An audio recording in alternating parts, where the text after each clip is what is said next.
And good day everybody, welcome back. Yeah, I told you we'll be carrying on playing, and I'm going back to a classic game I've not played for many years. This is the fourth entry in the Gran Turismo series. Now I've been messing around with this game because, as I say, I'm playing this game through PC SX2, which is an amazing open source emulator of the PS2. And, well, I'd like to show you something very special about this game. This game I'm playing here is the American version. This is a save that started a bit ago, so we're not going to see everything. But I want to show something quite special off. I want to go, first of all, to just a regular race, right? So this is going to be a very quick options check, because I just need to very quickly turn the music down. There's a reason for it. It has a lot of copyrighted music in this game, so I can't really broadcast it. If I do, I'm going to be finding my game completely and utterly corrupted and blocked from the World Wide Web. So, let's take a look at how the game looks normally, right? This is just the standard version of the game. So we're going to do one of the quick tests. And yeah, the GT nostalgia hit you absolutely classic acts, I tell you, you're not wrong. So you can see it's looking a bit blurry, but still quite playable, right? There's a reason why I'm showing you this. And you're going to see me go off and fail in a moment, I think. Yeah, there we go. It's an instant fail. So you can see how it looks a bit blurry, right? Well, watch this. This is the American version of the game. If I go to screen on this section, when it loads, I can actually choose here, video output. This is a game from 2005. And yet you can choose a HD option. You can choose a HD option on a game from 2005. Now, I'm going to just go onto another track, just to show you how different it looks. Look how much cleaner this is. I'd actually be a bit pressed to say that it almost looks like a PS3 title, it looks that sharp. And this is 2005. Way before HD was technically even a thing. HD didn't become a standard norm until about 2009.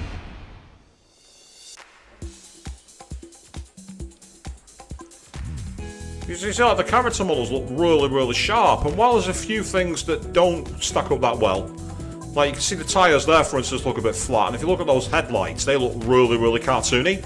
If you look at like the character models, the driver's helmet, and the light source, and it looks incredible. You feel really old, do you, there, Fiona? You were writing and reading fan fictions at the time. So was I, actually. I had a full novelisation of Final Fantasy VII, which has now been removed from the internet. Oh no, I hate these tests. This is one of my least favourite. I have to follow another car, and you're not allowed to overtake it. And I'm driving what looks like a Mercedes-Benz.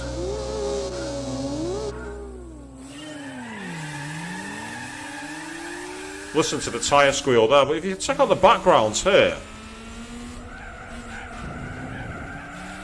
Now this is one that I'm going to struggle on because I've not driven the Nordschleife in a very long time. For those of you who know, the Nordschleife is a legendary track in Germany. Hosted the F1 World Championship races till the late 1970s, where it was deemed too dangerous. You don't need to brake there, Skyline driver. You do not need to brake there. This is part of the reason I don't like these particular tests, because you find yourself out-braking the car. On one of the earlier tests, I actually managed to overtake it and fail. It's like, how am I failing the test if I'm going so quickly I know what I'm doing?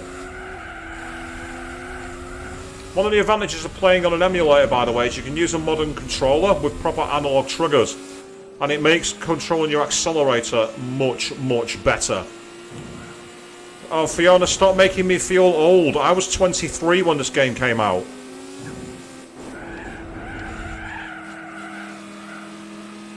I was in my second year at university.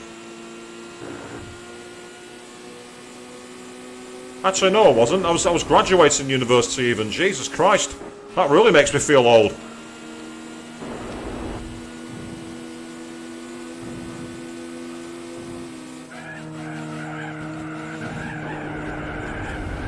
That happened because I was avoiding hitting him. That's the reason I went off then. I was trying to avoid hitting him. I got so close to his tail. Let's try again, people. Yeah, unlike in the main races in this game, you will fly off the grass. You will fail. You cannot carry on.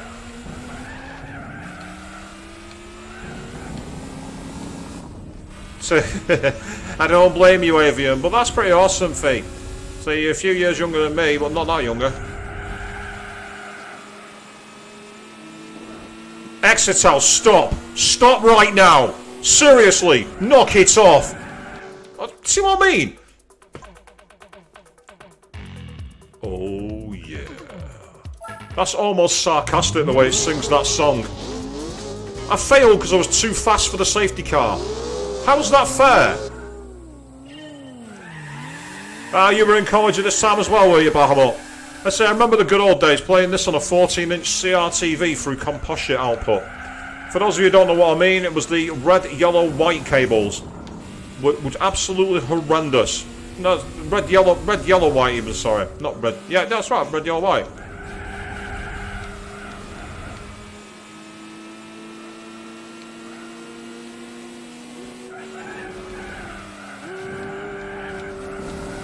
Come on, car, speed up. When you're going too fast for the safety car, you know you've got problems. And I now know how F1 drivers feel when they start moaning. We need the safety car to speed up.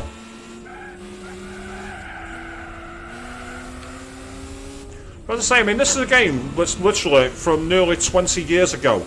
Doesn't it look fantastic?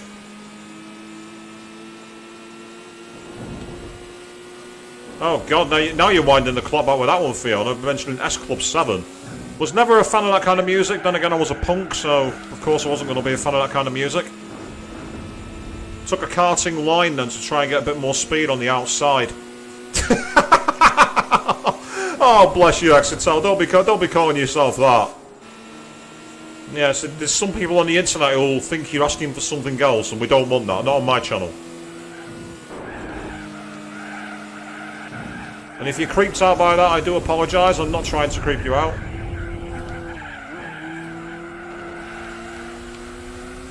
I'm surprised by the amount of grip in this car, actually. I thought I'd have less grip. But it's going pretty decent.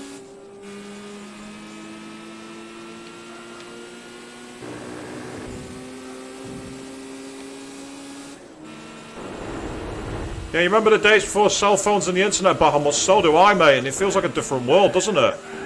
If you had to go home early from school, you had to queue at a payphone to tell your parents to come and collect you.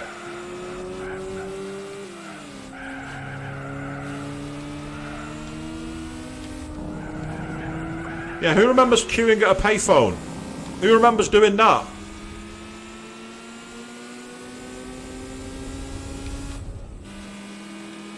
Yeah, sorry, Exetel, I wasn't aiming towards... I'm glad you found it the funny side of it. It actually made me feel dirty saying it. I shouldn't have said it. I know that people have like no inhibitions on the internet, and I have no shame, because you're watching me play a game from 20 years ago. But...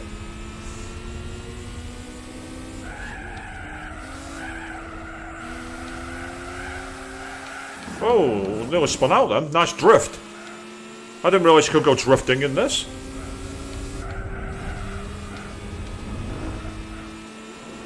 I say this is one of the longest race circuits in the world. 13 miles long with 128 corners.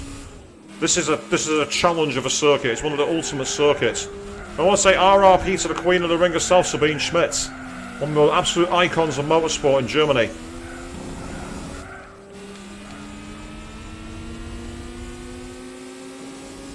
I still love the arcades at that one, Bahamut. It's why I love going to Arcade Club in Leeds. £16 entry, free play for all the old cabs. Absolutely awesome. One of the best days out you can have. If you're ever in the UK and you're in the north, let me know. I'll take you. You had rotary phones in your elementary school. Wow, Queen. My school never had one of those. I do remember my primary school, the fire alarm being my head teacher standing around with a bell in his hand, though. Now I sound like I'm from the 1950s, and I probably look like it and sound like it, but I'm not. I assure you of that. I am not James May in disguise. James May's far funnier than me. And more talented.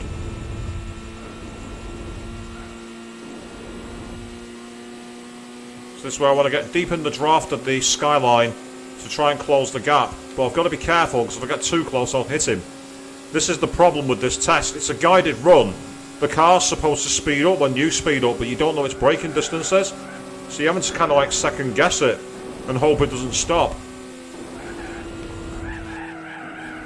Oh, I'm going off! No! No! I felt the tyres going. I felt the tyres just running out of grip. I felt them going and I'm like, oh no, no, no, don't. And then I'm straight into the grass. So this is giving me throwbacks to it. I used to be a member of a forum years ago called the Ring Diaries. And it was basically where we all set each other challenges on the Nürburgring. Like, you know, trying to take the worst car and see if you can get around it in less than 15 minutes and things like that. Good times. Those times need to come back, actually. They really do. They were such good fun.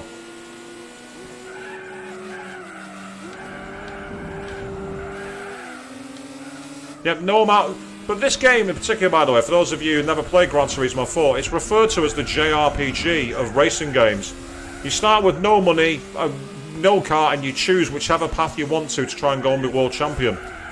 And it might sound a bit tedious, but it's not. It's such a good way of getting lost in the game, depending on which way you go. And you still use your flip phone's alarm clock, Fiona. That's fantastic. I've still got one somewhere. I think I might even have a Japanese one somewhere in my house. I got given one years ago by a friend of mine who's a massive weeb. They had it, they tried to make it work, but they couldn't get it work on the banding here in the UK.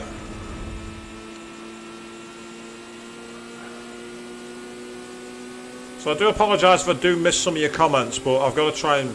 This track's incredibly narrow and very long, and I want to try and beat this test. I've got a 10-minute timer, so I should easily do that. That shouldn't be a problem. I'm having to lift there, and I don't like doing it. I like to go at full speed.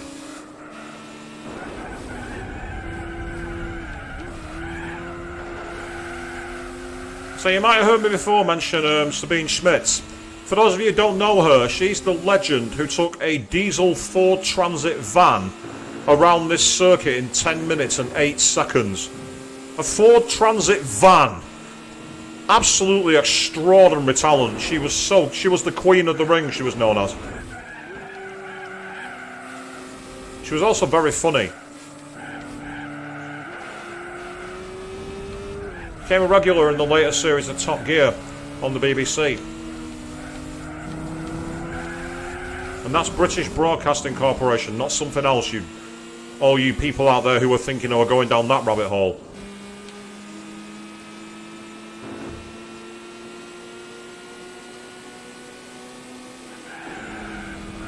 Let's say I actually have a lot more fun playing this game than I do playing Gran Turismo 7. Now, considering Gran Turismo 7's on a modern engine with modern hardware and better driving physics, you'd think it'd be a much better game, but I don't agree. I think this is the pinnacle of Gran Turismo.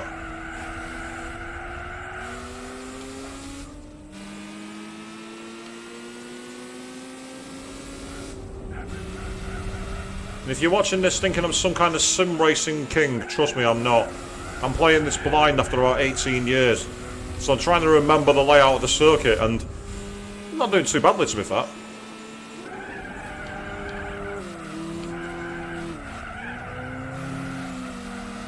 You can see where I'm having to get out of the gas because of the skyline.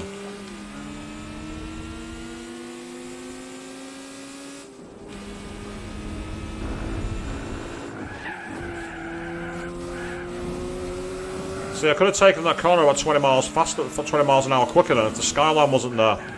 The line that the AI takes is very weird. I don't know if that's because of what that car's equipped with, but it just doesn't quite take the line I would. I've got a very different driving style to it.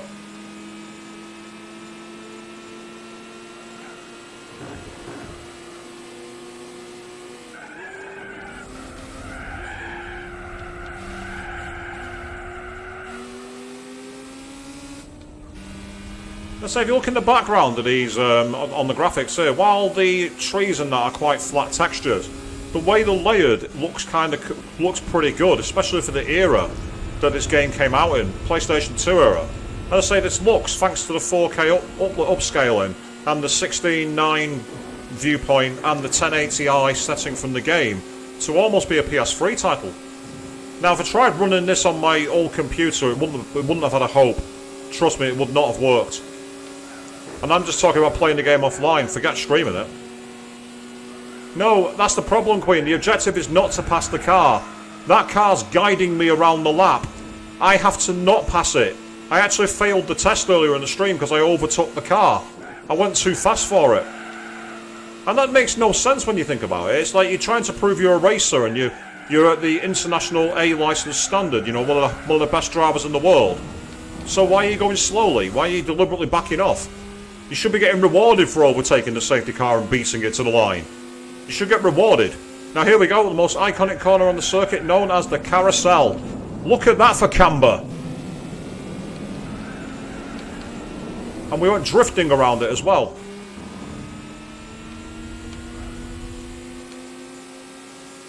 So we can't crash, we can't overtake it, and we can't go outside the white lines onto the grass. We have to be razor sharp. It's actually a very good test for learning a circuit, because it teaches you about watching out for hazards.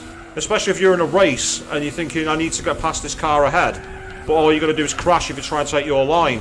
So it teaches you about watching the other drivers. This is indeed just one of the driving tests, that's right, Fiona, yes. We're on one of the licence tests. I want to do the international A licence before doing a couple of regular races. And then we'll come back and take a look at the S licence. The S licence is my favourite one. It's 1 lap time trials. There's nothing in your way apart from the clock.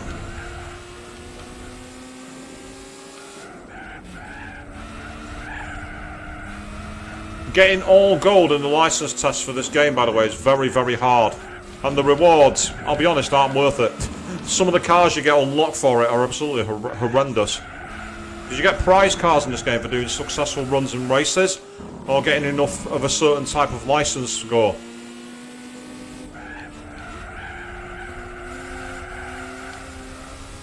I say, I mean, the problem I've got is the tyres feel like, you know, sports mediums or sports hards. They've not got much in the way of grip. That's why you're hearing a lot of tyre squeal. Got to be careful here because there's a jump, I believe. Yep, there it is. That can throw you off into the gravel. I've just proven it there. That is very, very hard corner to take. Incredibly difficult.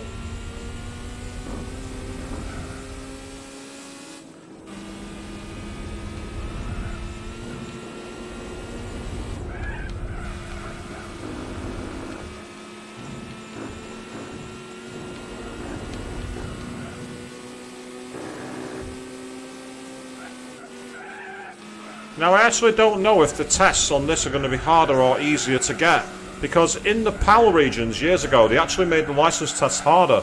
In Gran Turismo 2 there were 2 stages in the rally sessions, and to get gold in the British version you had to go 10 seconds faster than the American. 10 seconds in 1 lap. In motorsport terms, that is an absolute country mile in time. That's like skipping out almost an entire pit straight. Okay, maximum draft here.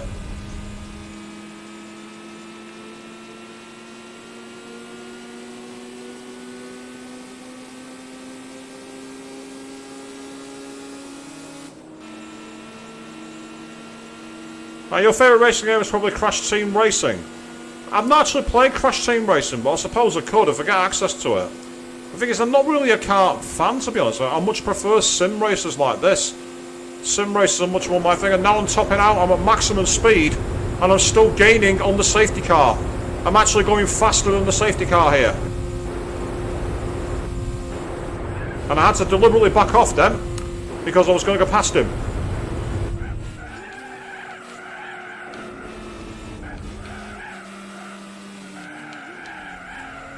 Come on, only 3 corners to go.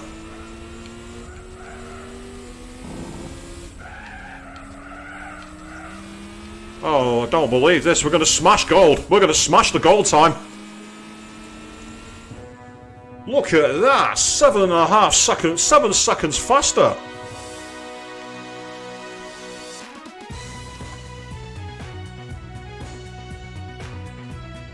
Seven seconds quicker than the gold time. That's incredible. And I did that live on the internet. Oh, Tokyo Extreme Racers. Yes. Great game. I might have to find that. I might have to find a way to play that. Cracking choice. Brilliant. One of my favourites was Metropolis Street Racer on the Sega Dreamcast. I'm going to quickly back out from here just so I save my time. I'm going to make sure that gets saved. And actually, no, believe it or not, Fiona, I don't drive. Would you believe that I actually don't drive? Yeah, right, so here's the final test. Ooh. That's a Le Mans prototype. That's a Le Mans prototype. To attain your international A license, you'll need to successfully run the Sarth circuit at full wick in a Group C racing car. You'll start on the Mulsanne straight. From here, you'll be running flat out for about 4 miles. Despite it being a straight, there are kinks as well as road irregularities. And then 200 metre post indicates been braking. Off the right hand, will be another straight for about a mile. So this is where we're going. We've got down Mulsanne to Arnage. This is going to be fast. Watch this.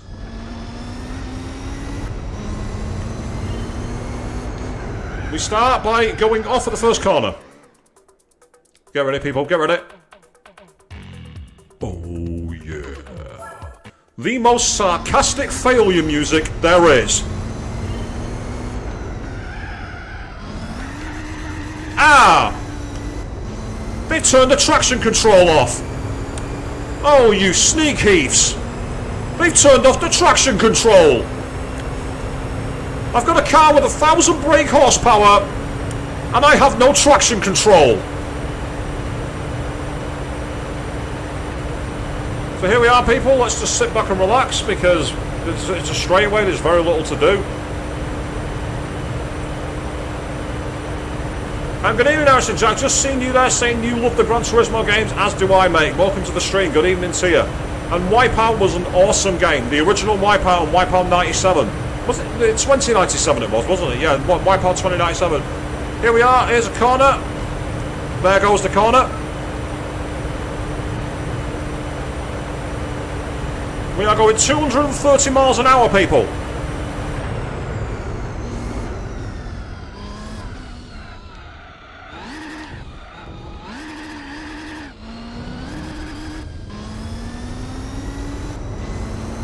Say the analog triggers help there for sure. Now we're going flat out again, but this time it's not quite a straight. This time, unbelievably, we're flying through kinks, and again, we're going at 200 miles an hour on the French roads.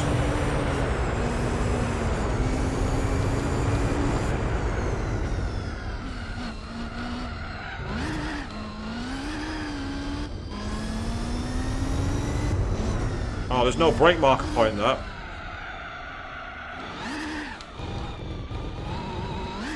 Oh, I'm going to rescue it. I'm going to pass. That's all I care about. I've passed. Oh, F-Zero. F-Zero GX. I've actually played an arcade version of that in Japan. Yes, that's right. I've played F-Zero arcade. Oh, yeah.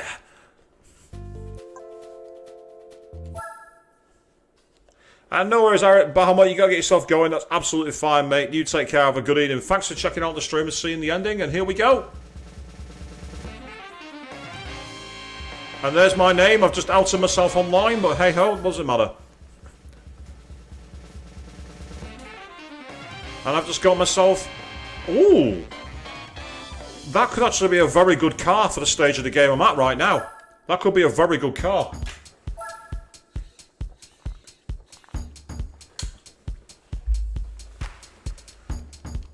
So that's the international A license passed. I'm going to save the S license for later because I want to actually do some events right now. Yep, so there we are. We've got 1% completion, people. What's cool about this game as well is it's got a nice little diary that tells you what you've done. So it's like there, you know, you can say all the times you've got like bronze medal acquired, gold medal acquired, when you participated in challenges and everything else. It's a nice little feature to show you where you've been in the game. So that car has 220 brake horsepower, but that has 270. Let's use that. Yeah. Very, very true there, actually. I imagine that. Fiona, you say you're jealous that I've been to Japan. I've been 5 times. 3 times I stayed for an entire month. I've been Tokyo, I've been Osaka, I've been Kyoto, I've been down to Hiroshima, I've been down to Fukuoka, I've been to Mount Fuji. Do you want me to stop now? Do you want me to stop? I probably should. Let's go and do a four... Hang on, that's the point. Is this a four-wheel drive car? No, it's not. It must be a rear-wheel drive car. Okay. Yep, it's rear-wheel drive. Oh, lap of Seattle circuit. Go on, let's see how this looks.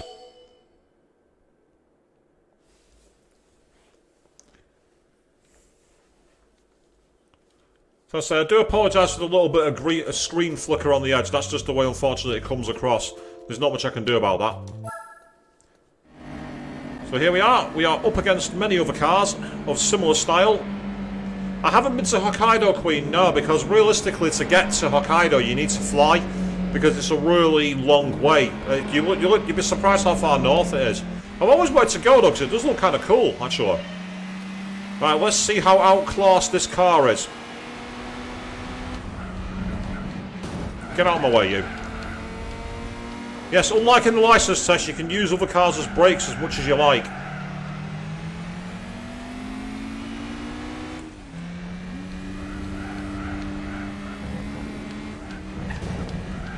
Ah, Arista J, so you're going to a convention. Which con is it you're going to, mate? Get your rubbish Chrysler Crossfire out of my way. Yeah, look at you in your Beamer, you flash git. Come here. I'll get you in my JDM Legend. But look at the low-res clock tower on the left there, people. Doesn't that look blocky as anything? We're not far off the Sega Dreamcast era here, people.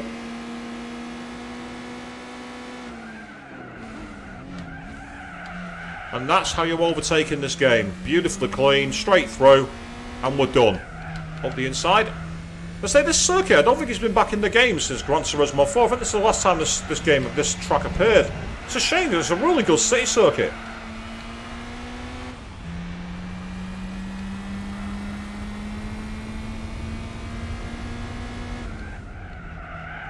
The old city of York, Arista Jack. York is a city, it's not a town. Don't tell people in York they live in a town, by the way. You will get heat. I know, because I lived there for 5 years. Fun fact about me that no one really asked about, but there you go, you found out anyway. Yeah, and then we've got a very tight hairpin coming up here, I believe. Yeah, that's fine. Wide, and on the gas. If you look on the left-hand side, yeah, you can still see it, actually. Just look at my head-up display. Where you got the green markings on the car, they're your tyres. So it shows how much wear you've got. And split second, Queen, I believe that's actually in the PlayStation Plus Premium. Streaming catch-up split second. I believe it's there.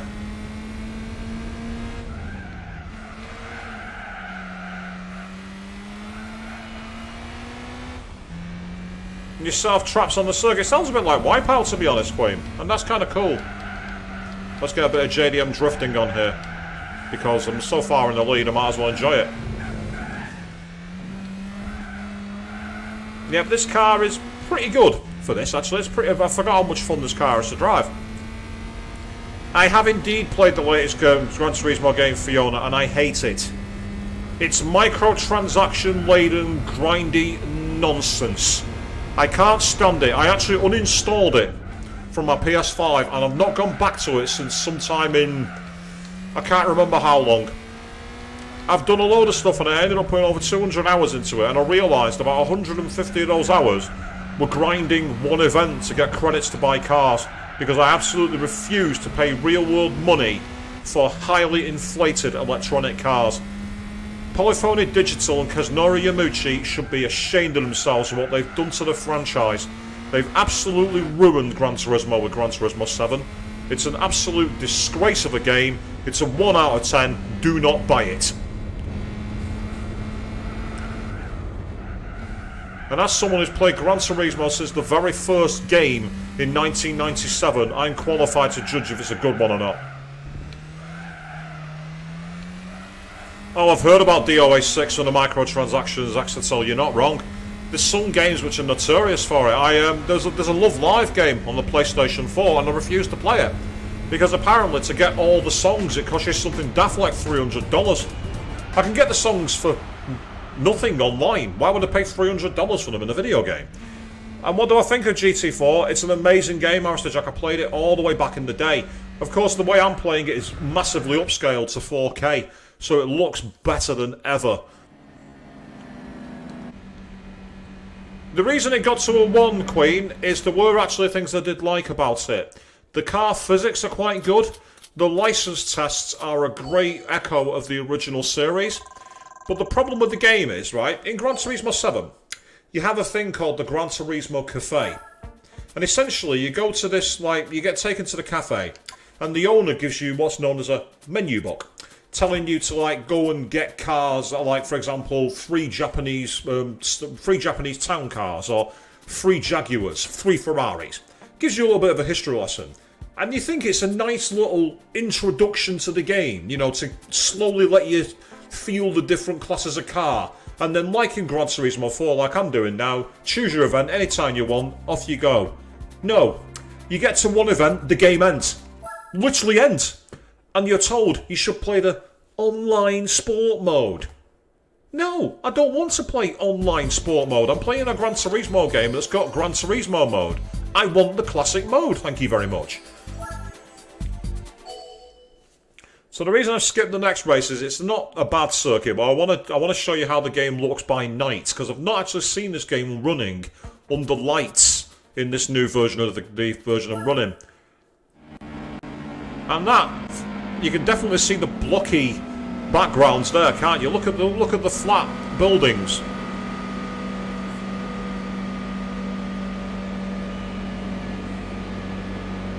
And the same, microtransactions have no place in AAA games. I'm sorry, I refuse to accept them.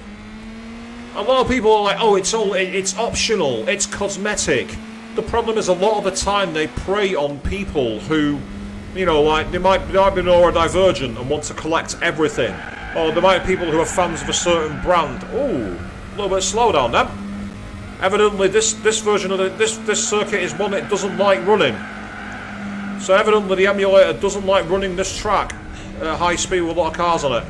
So the higher detailed sections are unfortunately going to be a little choppier, I'm afraid. That's not your computer. That was not the stream.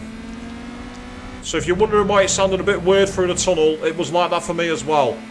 That's the first time we've had any kind of slowdown, but to be fair, it is a game from 20 years ago and we are running it in an unofficial way.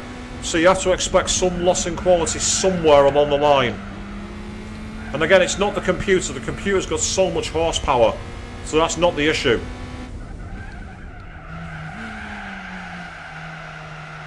And I'm actually checking on my system, and it's not showing any frame drops in the stream, so it's definitely not the stream. But I'm loving the detail in all the backgrounds I've got here, you know, with the signs and everything else. It looks spectacular. For a game, as I say, released in 2005, it holds up like a fine wine. Hey, this is another circuit, by the way, which is not in Gran Turismo 7. If you want to play these circuits, you either fire up the PlayStation 3 games, or you fire up this one.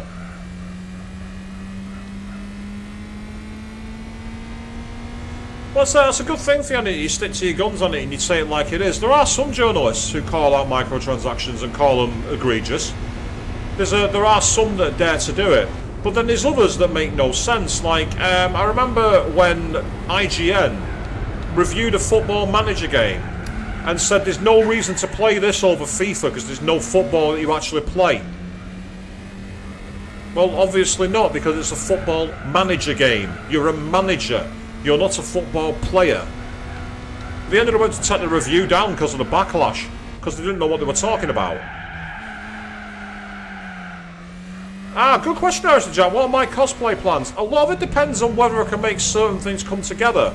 I do have one cosplay I want to do, but I'm going to need to do some work on how to stencil and how to paint fabric. So I'm going to need to try and find some advice videos on that, because I've got an idea for a cosplay I want to do. But it's going to require some rather intricate work, as I don't fancy being body painted.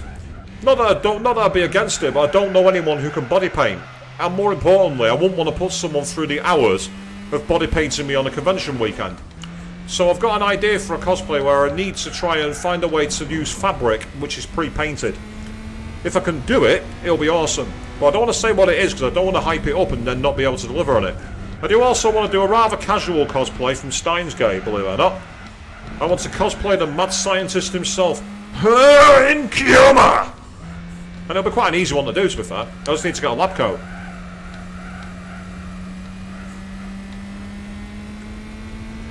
Oh, nice, Exeter. You used it for your bow set. Right, definitely, thank you. I will tap you up for that. I'll have to get you an image of what I want to do and my idea on how to make it work. Because I've seen your bow set dress and it's fantastic.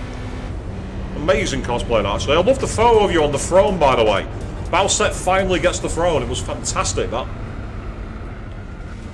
Oh, that's where I put. I'm reaching for my water bottle. It's down to my right side.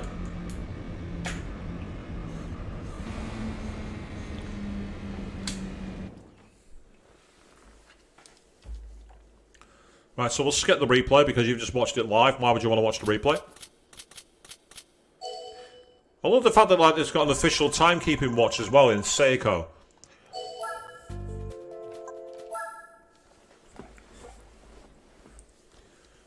And I say anytime, I'm always very complimentary about great cosplay. I love to see the creativity. I say most of mine's pre-bought or I've got it together from literally, you know, things I've found in the house.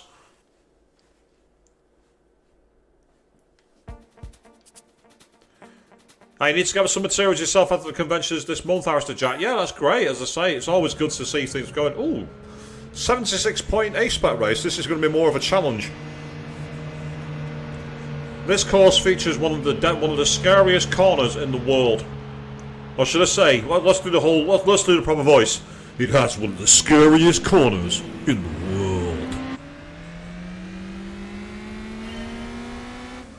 Even though I really shouldn't be doing that guy's voice because he's attracted a lot of controversy here in the UK of late, that guy. For those of you who know what I'm talking about.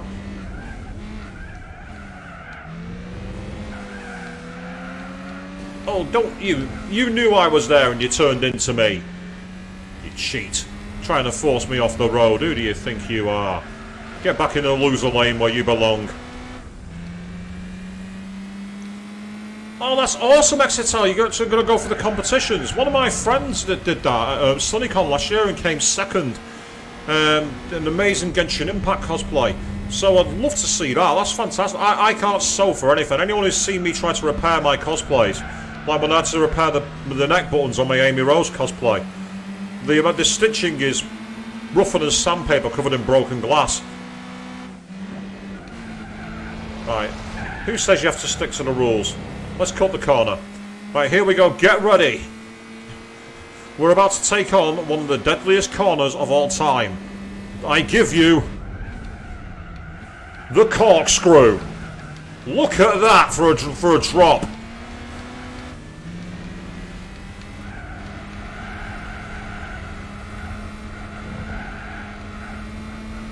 Are you hoping for MegaCon Manchester? I'm hoping to go to MegaCon because I need to sort my days off for it.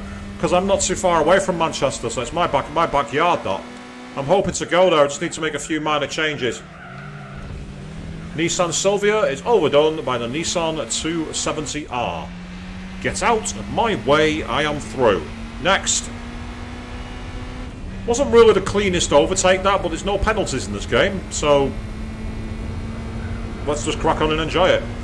Brake at 2, downhill into the hairpin, yep. And then a little bit of tightening up into the corner, clip the apex, straight line, and off you go. Fiona, if you give me a few minutes, I'll address the point you just made. I'm not going to say too much about it, but I've got a point I want to make regarding that.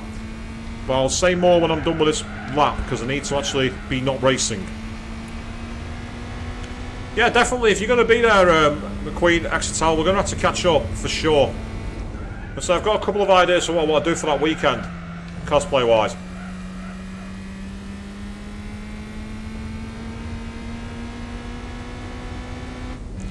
If it was an anime con, Aristotle Jack, the only thing I say is that I'm hoping it's not a certain chain of conventions.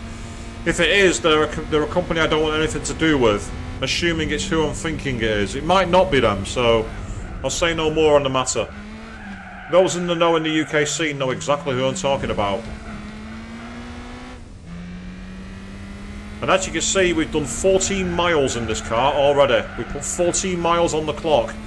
Yes, that clock, believe it or not, is real time. It actually calculates how much miles you've done. Final corner.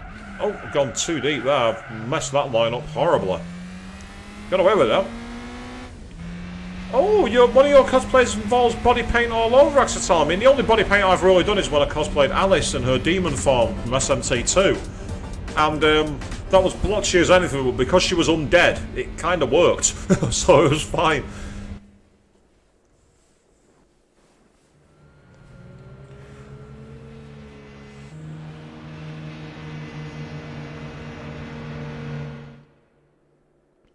I mean, I say, Fiona, I don't want to use the term that was coy, because I don't like terms like that. But going back to your point about the situation involving Girlfriend Plays. For those of you who don't know, Girlfriend Plays, streamers on Twitch, were streaming the game based off a very famous children's fantasy book series. And naturally, the toxicity in the chat about alleging them of being anti-LGBTQ resulted in them ending their stream early. One of my friends has decided to stream that. Apparently they streamed it last night. And they ended up having to put a post online saying, if you're one of these people, please remove me from your list. And they're trying to like say that you shouldn't separate art from the artist. I've not got a dog in the fight. I was never a fan of the series. I've no interest in playing the game. But it's never acceptable to abuse a streamer. If you don't agree with the content they're putting out and you think it's promoting the wrong thing, like say for example you were playing Yandere Simulator and you were essentially glorifying school violence, you should be expressing it in a way that says this is incredibly disappointing, you've got an influential platform and you're spreading a negative message, can you reconsider playing the game? The moment you start being personal and aggressive and accusing people of something they're not, you become the bully. And I would never countenance that.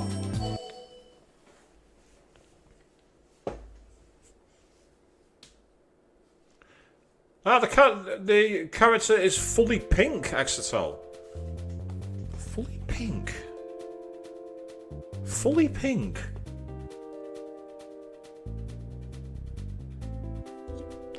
There's loads of characters that I'm thinking of. I'm trying to picture who it could be.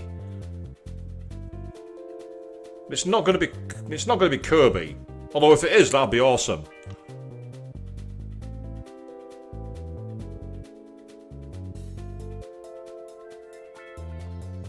And there's a few characters from Mass Effect that are all pink, but don't think it'd be that either. Put me out of my misery, I'm curious, Axetal. Who is it? Who is it you're doing?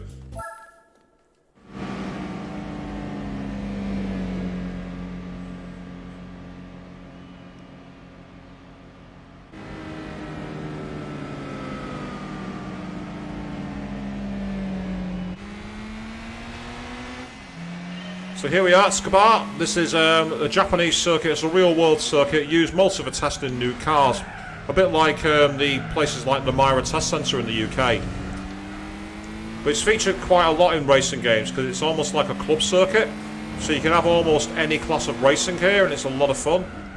The problem is it's a very short... Oh, what a stupid place to stop in the middle of a corner. I mean, come on, why would you brake there? Why would you brake in the middle of a corner? Learn to drive. Come on. Says the guy who rear-ended someone. I'm not familiar with that character, but it sounds like an awesome name. Android 21. Interesting. Come here, Mr. Mercedes driver.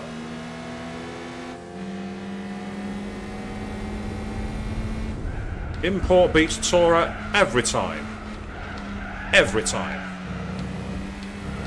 It's that BMW 1 series. That's front-wheel drive. That shouldn't be in this series. This is a rear-wheel drive game. This is a rear-wheel drive challenge, this.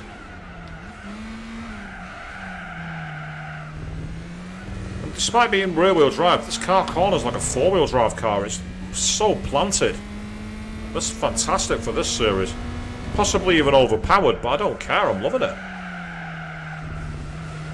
By the way, keep an eye on the crowd when we're going by. See if any of them are actually moving or if they're all flat.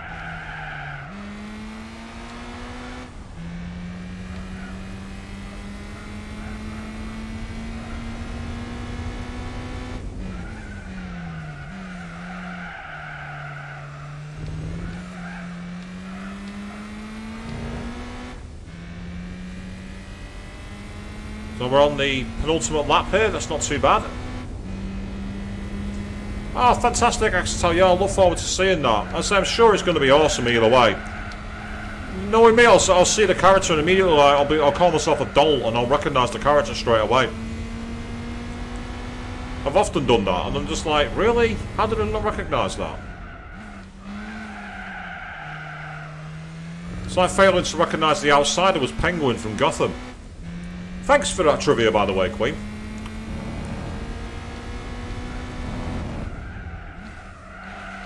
I forgot the name of the actor. It shows how useless I am in retaining information. Yeah, if you say I passed them too quickly, you couldn't tell. There are some stages where the crowd have really good animations, mostly on the rally stages. But you can also see them here as well.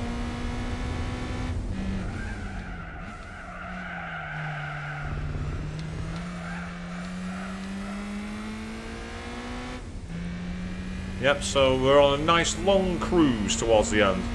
Ah, it's Dragon Ball. Yeah, I probably won't recognise it then. I'm one of the very few people who's a fan of anime who hasn't watched Dragon Ball. I haven't watched it.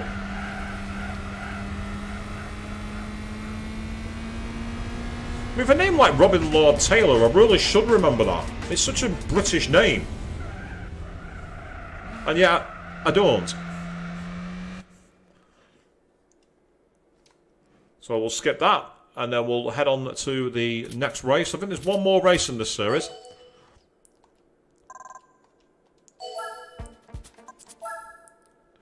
And then we'll go and do a different tournament.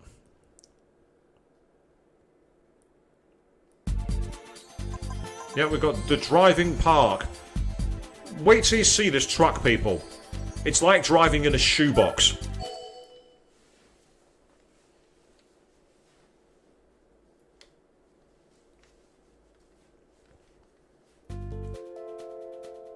Right, this track looks okay here at the moment. Just wait until we're on it.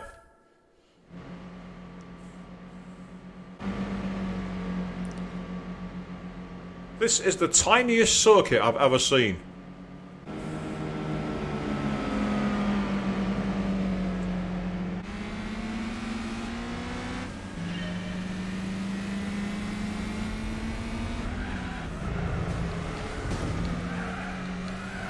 Get out of my way. Move.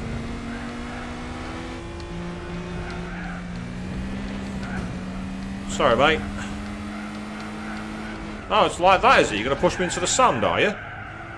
I'm liking your aggressive driving style, pal.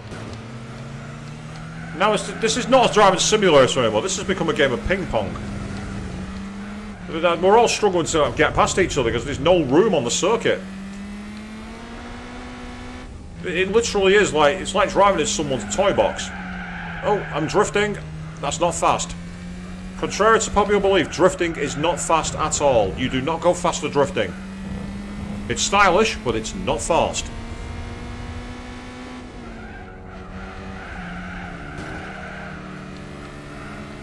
You braked way too much, way too early. Learn the track layout, says the guy who just cuts an entire chicane because he doesn't know the track layout.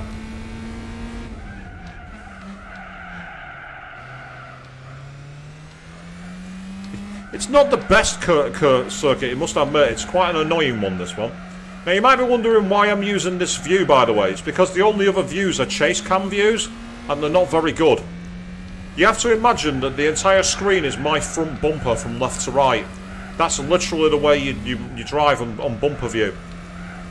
It's still my favourite viewpoint. I love being right up close to the road and being able to see exactly where the corner is. I don't have a obscure vision or anything. I can aim for the apex just like that, so I can aim right onto the apex. That's the advantage of using this view over the trace camera.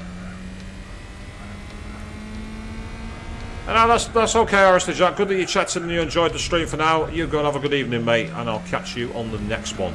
Could be Sunday evening at 8 PM GMT. I've advertised it as Saturday because I'm an idiot. It's not tomorrow night, it's Sunday. I'll change that after the stream's over. Yeah, I just thought of a nice relaxing drive for the evening, or an evening drive away.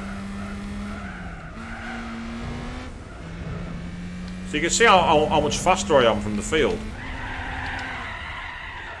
Yep, I'm showing off there because I thought I'd do a nice drift over the line and forgot there was an extra lap to go. I was celebrating before we'd finished the race. There we are. I deliberately handicapped myself and the computer still couldn't catch up. That's how OP this car is for this section.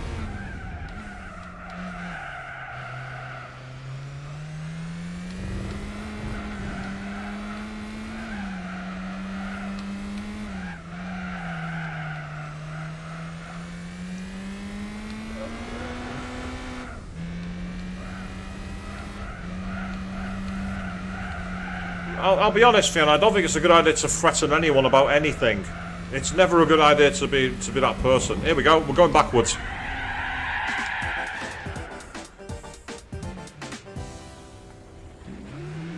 That was pointless, but it was fun. And I still finished 8 seconds clear.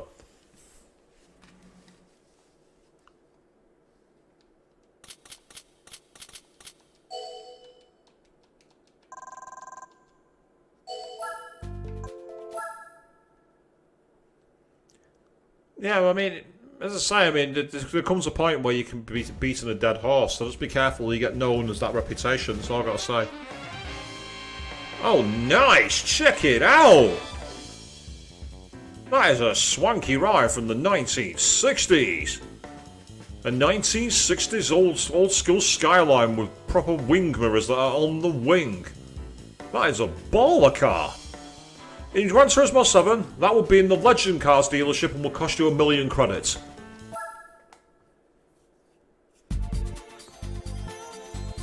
So that means we've now completed that series. So with that in mind, we now need to go to find another race. Oh, we got a new course. Original circuits. That's awesome. And as you can see in the little top corner there, that should prove that I'm actually doing this using the emulator. Because I can. Oh, there's Japanese events. I wonder if there's any that I qualify for. Oh, that's a 70s one. 80s. Oh, the 90s challenge. My car's from the 90s. Ah, it says production cars only. Boo. Fine. Okay, let's go. Let's do a championship here. It says all cars permitted. Right, tell you, before I do anything else, let me just do a quick couple of upgrades to my car. Because the great thing about Gran Turismo in the old days is you can actually upgrade the car. So you can see we've got like the tuning shop here, for instance. And you can essentially put bits on your car to increase things like the horsepower. Now, what I want more than anything are tyres. Yeah, I've got Sports Soft, which are awesome. Oh, I could get Racing Hards. They're too expensive, damn it. What about a turbo? I can fit a turbo. Or I can also fit a racing intercooler, which is actually a lot cheaper. Let's do that. Yep, there we are. It's in progress to fit in the car, people. Essentially what I want to do here is I want to do a relatively cheap upgrade to the car. I'm going to say no to that.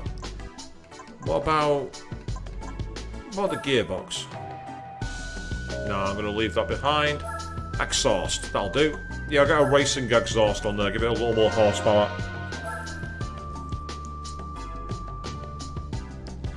And we've got 5,000 credits left. Can we do anything else with that at all? I can put a stage 1 turbo in. Ooh, that gives me an extra 30 odd horsepower. Going for it, let's do it.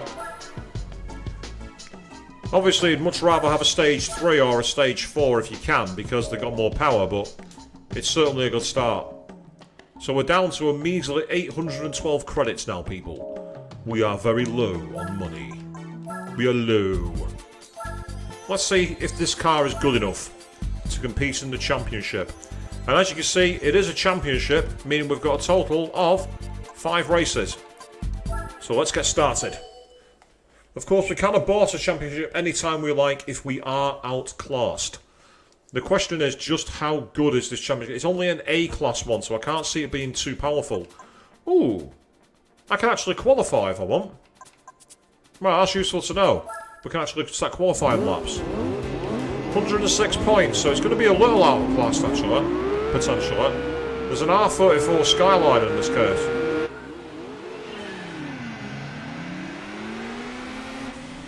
Now on this circuit, I can actually cheat. I can cheat in a huge way. What was that Skyline doing then? It was slamming into a car on the straightaway. What was it doing that for?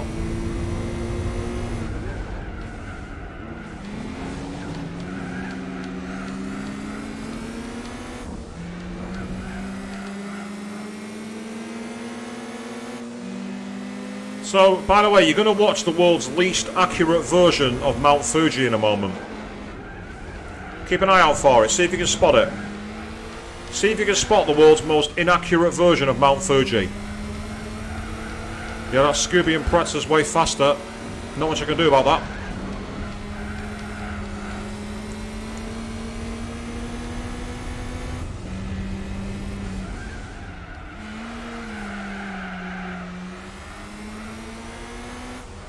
Yeah, the NSX, unfortunately it's not showing me the split time for how far the lead car is ahead. That's one fault of playing the game this way. So you are a little more limited. Now normally, we're supposed to take the chicane. However, I'm going to take advantage of there being no penalties in this game.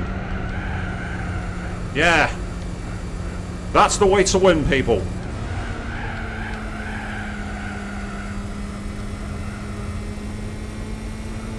There's nothing to stop you doing that. There's nothing to stop you.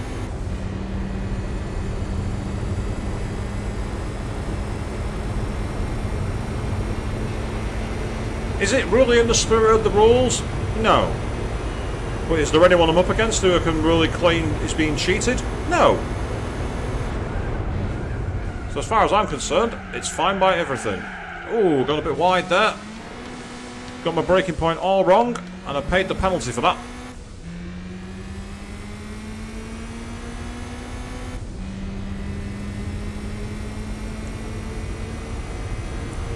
I mean, I don't know the person you're talking about, Fiona, so I can't really say much more on what you're saying. I really don't know what they've allegedly done or not done. I've got nothing more I can say. I know that a lot of people online, a lot of drama channels and that, don't really do enough digging, I agree. But I don't know who they are, so I don't want to comment on someone's work. I've never seen it. I can't judge it. And even if you have seen someone's work, you should be careful in how you judge it, because there are points where what you say can also be taken out of context. But in terms of the world's least accurate version of Mount Fuji, by the way, there it is, right there, right in the centre of screen right now. Mount Fuji does not look like that. The shape is right. But the actual makeup of it, you know, the tones of the rock and the surface and everything is completely inaccurate. It's not even close. And this is one of the circuits in the world I've actually been to. I've actually been to Mount Fuji and been to Fuji Raceway. I have sat in that grandstand to the left watching the World Endurance Championship race in 2015. When Porsche, Audi and Toyota went at it hammer and tongs. It was awesome. I was there. For those of you who are curious about how I got there, I basically got a train from Tokyo all the way to a little place called Gotemba. And then from Gotemba they had shuttle buses to the circuit, basically. It was interesting because I had to have a Wi-Fi connection to prove I had the ticket, because they didn't do paper tickets. I've actually been to this circuit. If you go around the corner here, I've actually sat on the bank that's coming up. Right there where that stairwell is, I've sat there. There's actually a tunnel that goes under the circuit to get to there. And then coming down this next point in a moment where the chicane is, I've stood behind the barrier where the fencing is. You see the catchment fencing to the left there? I've stood behind that fencing watching the cars come through. I've actually got some photos somewhere in my account. I'll have to dig them out and show them you all. But of course, the cars don't do what I've just done. The real racers don't do what I've just done. They'd be disqualified. But this is a game, and there's no flags, there's no rules, there's no one to stop me.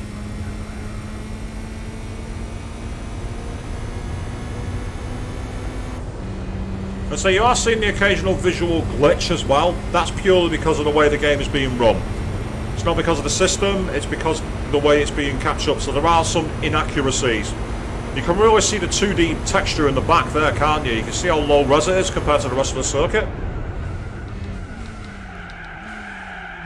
That's very, very wide, but we'll get away with it. It's almost the line you take in the wet that you want to go as wide as possible and avoid the rubber so you don't get the wash. But there's no rain in this game, so that line is absolutely useless. Same here, I got the braking point all wrong then.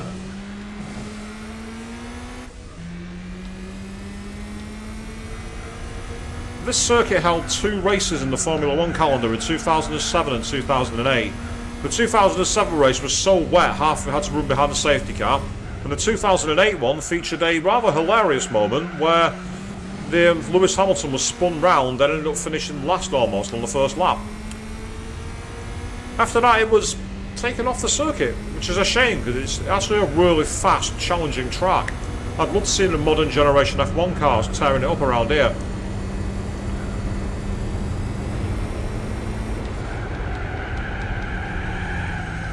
Oh, we've gone wide, we're into the barrier, I've done a T-Mo Glock.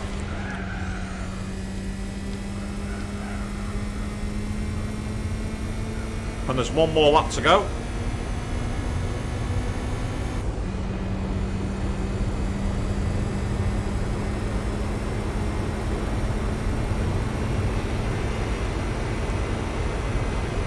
So my car's a little underpowered compared to the rest of the opposition, but in the right track layout and the right abuses, you can make up for it.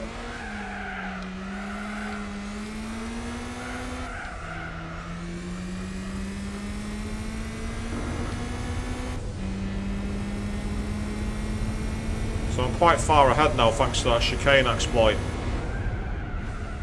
which means I can just take it a little easy for this lap. You see my best laps in the 135s, you shouldn't be able to do that in a car like this.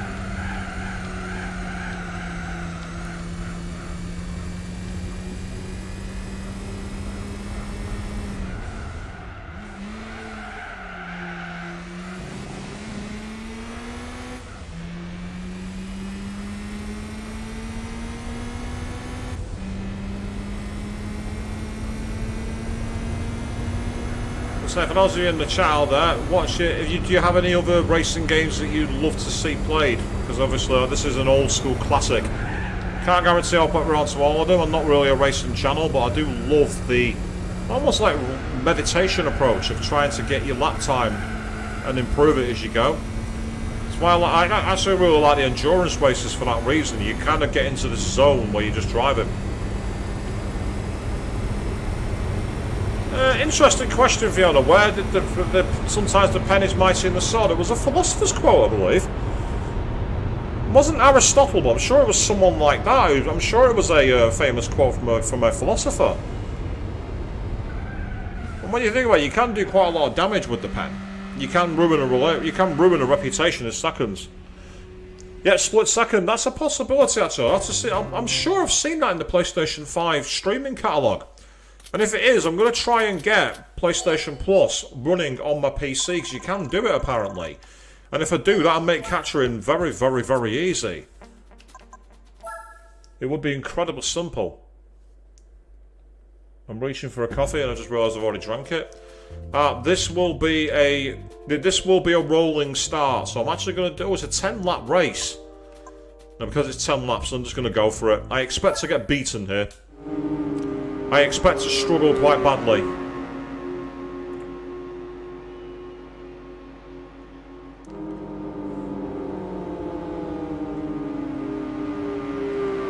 I'm in an old 90s JDM legendary car. The car ahead of me there, the R34 Nissan Skyline, that's my dream car. If I had a license, I won the national lottery or something like that, that is the first car I would buy. A 1999 R34 Skyline. It is absolutely iconic. We did actually briefly play Ridge Racer during the PS Plus Roulette stream. We used the PSP version of it. So that is not a bad shout, to be fair, Fiona. We've actually played it before. We played it briefly before we went playing Uncharted for the night. 5 hours of Uncharted we ended up doing on one stream. It was pretty good fun, actually. Get out of the way, you. Yeah, it's not really the way you're supposed to drive, but so what? And of course, with this being a championship, you don't have to win every race. And judging by how fast that NSX is getting away, that's probably for the best. If we can get second place, that could be good.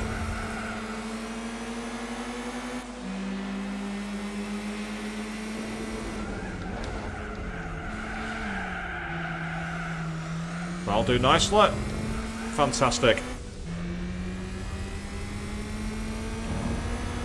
The question is whether I can catch up to the NSX. Not expecting to be honest. The NSXs in this game are overpowered in the AI's hands. The AI seems to do really, really well in the NSXs. It always has.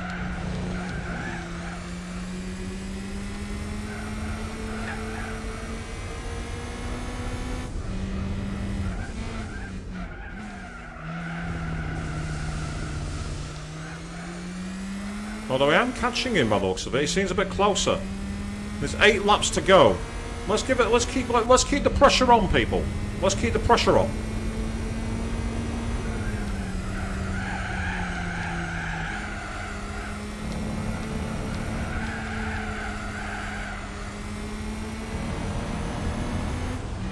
Yeah, it seems to. I think my car is just running out of grip in the high-speed corners, and that's allowing him to get away.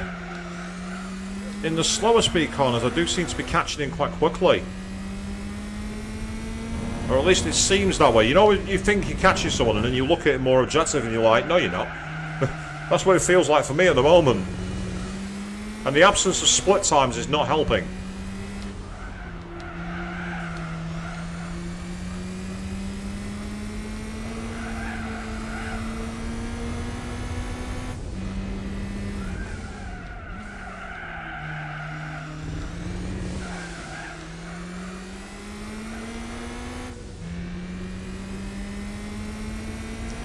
So we keep on trying to close the gap. It seems to have really high gas out of that hairpin corner. I think that's where all the difference is being made. He seems to be just absolutely romping out of that corner.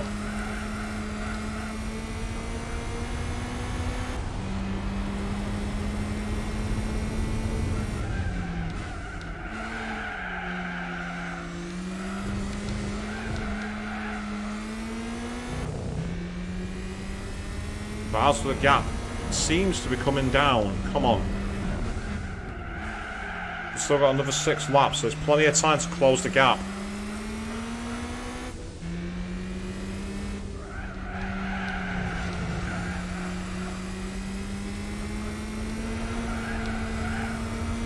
A little bit of a residual flick there.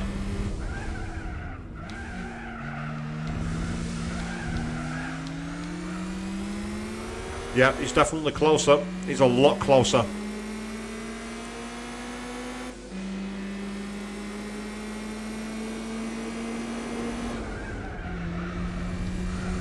Did you know on this game you can actually do a 24-hour race? In fact, you can do quite a few of them. They have a 24-hour endurance race at the Nürburgring and 2 at Le Mans.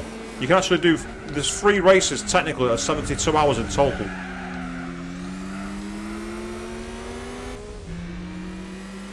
Right, we might have a chance here if we can get into the right position. Get on the inside. Yes! Wasn't the cleanest pass, but I'll take it. Now the question is, can I keep on the pressure up and pull away?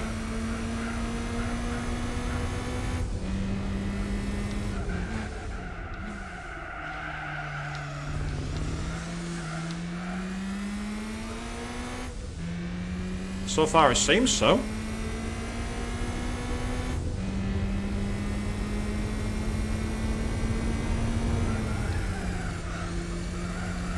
This is one of those games, though, where if you get too relaxed, you can make one critical mistake and your race ends. But we're just in our fastest lap, so that's fantastic. It's exactly what we wanted. See there, I went too wide, went too deep.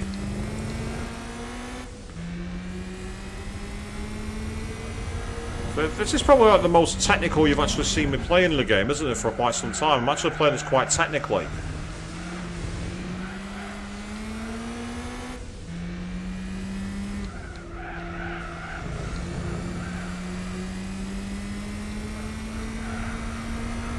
But so far, all is good.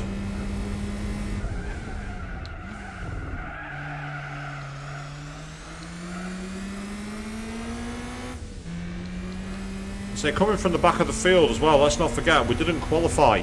So that meant we started at the very back of the grid.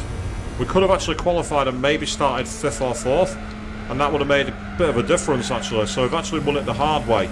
Of course, in the Gran Turismo 7, you can't qualify at all, and there's no grid starts. So in Gran Turismo 4, it has a feature that's not in the most recent game. That's absolutely insane. That's ludicrous.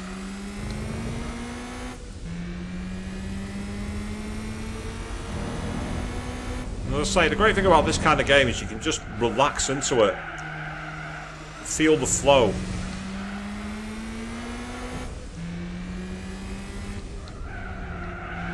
It's like, you don't need a massive story about being some underdog. You don't need clip points. You just need to get in and do the best that you can.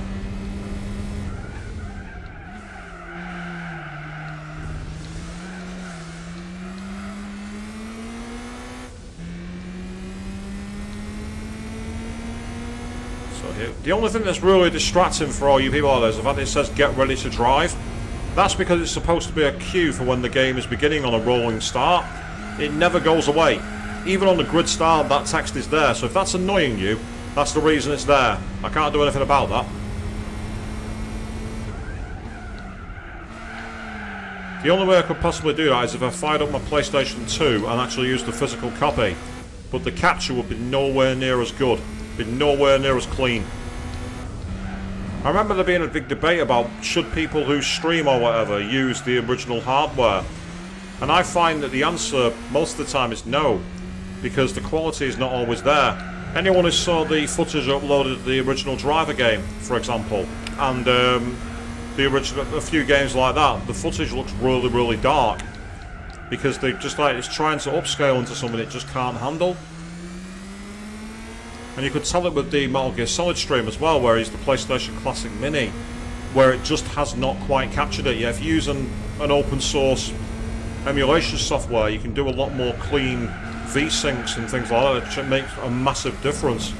Smooths out the polygons, upscales the assets, and in this game it looks absolutely glorious.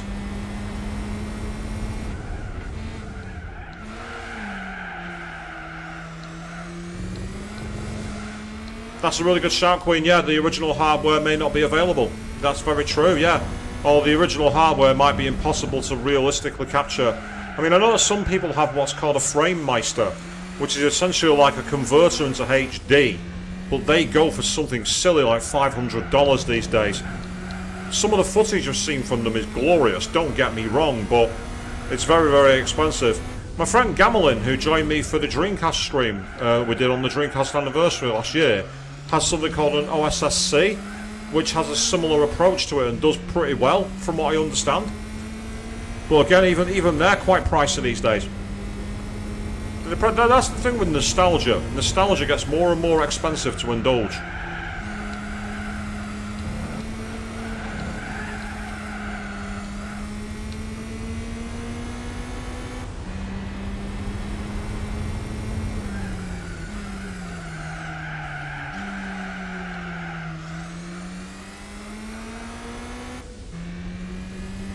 We're almost there.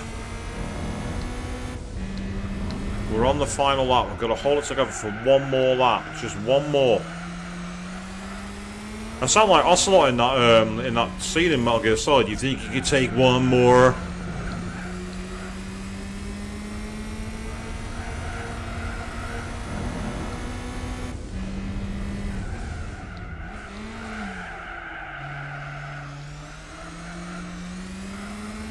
Yeah, very true, Queen. Yeah, some of the things become a proper collector's item and get very, very pricey indeed.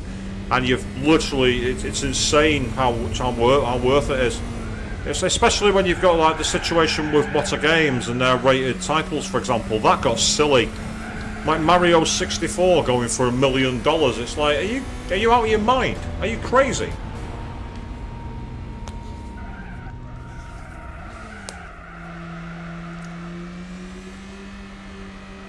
And as you say, Fiona, definitely nostalgia is a double-edged sword. We finished 2 seconds clear of the NSX. I'm actually quite surprised with it. Hang on. Oh, it's not the 90s tour. It's not the 90s tournament. That was where you needed to have production cars. Right, I'm with it now. And nostalgia... yeah. Nostalgia has a habit of doing that, Avian. It makes you feel old. You remember when it was new. You remember when I remember when PlayStation 1 was new tech and was mind-blowing. Seeing the trains circling the pillar in Sector 7 in Final Fantasy 7 was next generation. You look at it now, not even like it, not even close. Ah, we're in Tokyo 246 Reverse. This is interesting. It actually features the home of Honda, would you believe?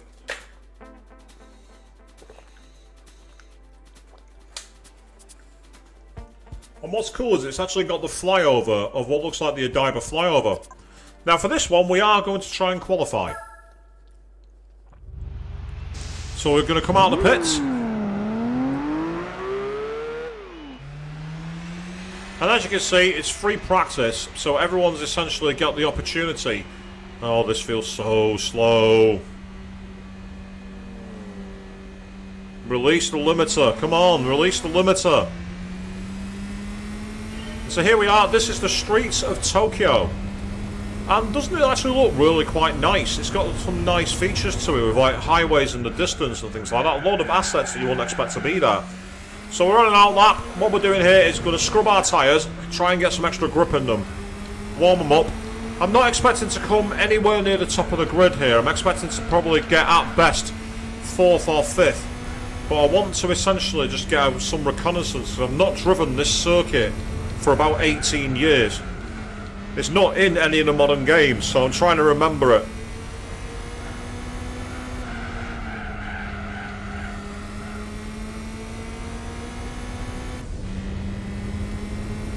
So we go under the flyover. Makes no sense, yeah, and then boom, there we go. I believe this is a hairpin.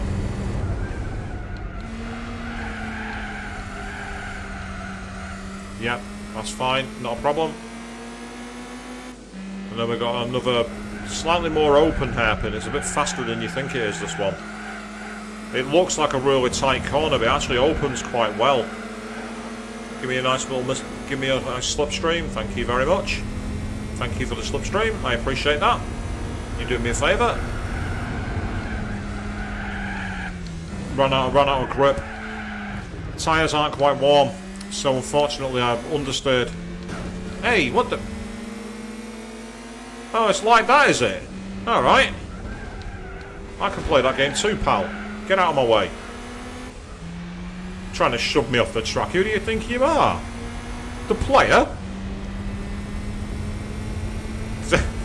Avian, there's times where I think it's a case of get ready to crash. There's times where I think it's like that too. Don't feel alone. I tell you, there is one game actually I'd love to play at some point. I should play Outrun Coast to Coast. That's a good game.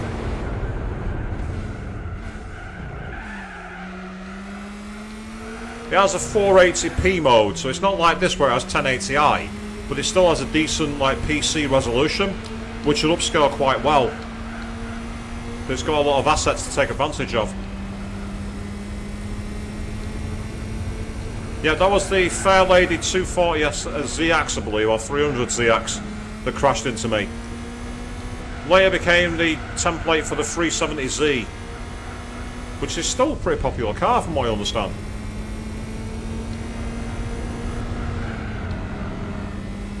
Yeah, you can take that corner a lot faster than they do. That's promising.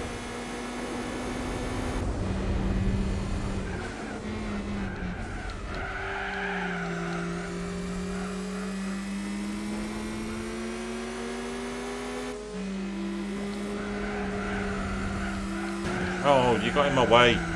You crossed my racing line. You dithering pillock. Get out of my way. Well, for this one, Fiona, this is free practice. So for this one, there aren't like any laps. This is just me qualifying. This is me setting a qualifying lap. I imagine the race will have maybe 3 or 4 laps. Oh. 3 or 4 laps for me to crash into the wall like that, it would seem. Now the question is, which position is this going to get me? I don't know. Yeah, that was quite a nice corner.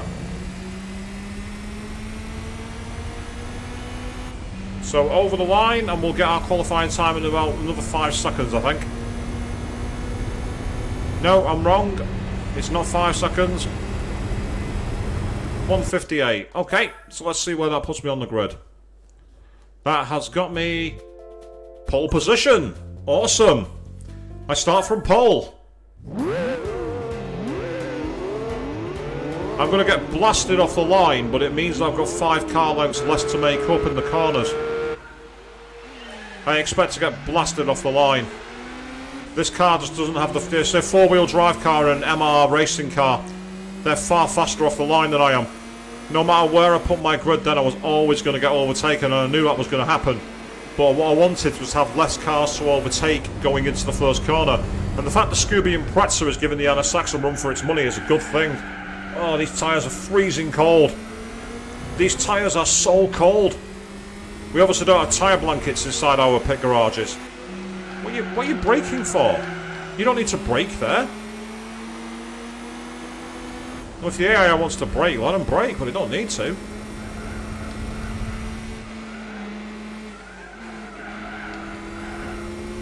If you get this right, you can aim for a second corner. Yep, that's you. Get out of my way. Thank you.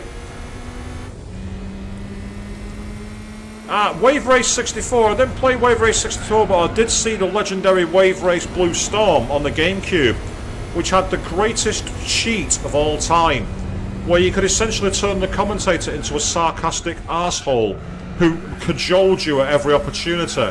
He'd be like, "You have chosen poorly. Weak. Pathetic."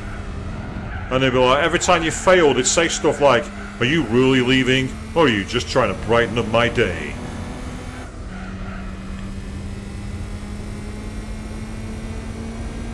Too much car words, Avian. Which words did you... I'm happy to basically tell you what I mean rather than using insider racing knowledge. I mean, tyre blankets are literally like... They're like electric blankets that you put around the tyres to warm them up. And the idea is you have more grip because the rubber is hot, so it sticks to the tarmac better and has a better contact patch. Cold tyres, they don't do that. They're shrunk, so the width of the tyre is not gripping the surface of the road.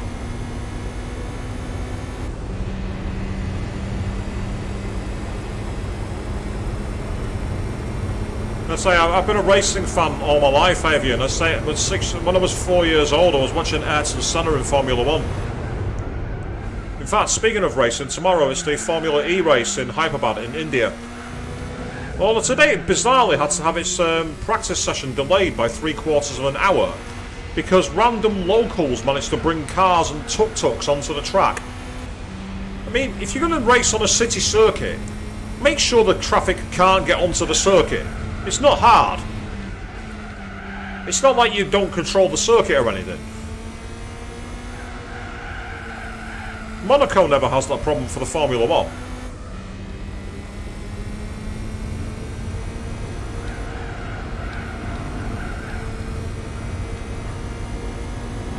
Or for the Formula E. Or for the Formula Classic. Oh. I thought I was at a corner that was going left then. I almost went the wrong way.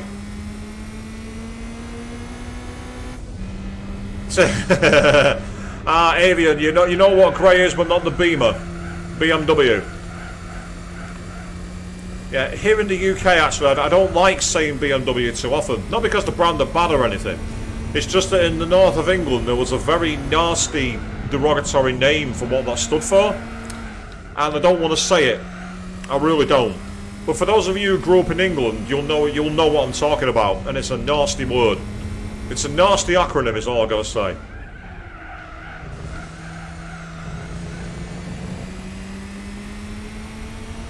You're not wrong, actually, Fiona. Yeah, I've seen that. Was it like Mercedes, and you got like free?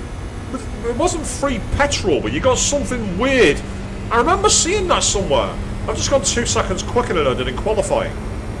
How did I manage to do that? I don't know, but it's fun. So it's actually a really relaxing stream, this. And I say thank you all for watching this, by the way. You're literally watching me racing an old car around circuits, and it's awesome that you're all engaging, so thank you very much. I say it's an old classic game, this, from the past, and it's not the kind of thing I normally expect there to be an audience for, so I'm pleased that you're all hanging out. Those of you who checked out the stream so far. As I say, we will be doing Dishonored 2 from 8 PM GMT on Sunday evening, and I'm going to put a new poll in for the next game. I'm going to do that tomorrow, actually. I need to decide which games I'm going to put in there, because I've got to make sure I can get access to them. I want to do another one where it's multiple generations of console, and it'll be up to you guys which game we're playing.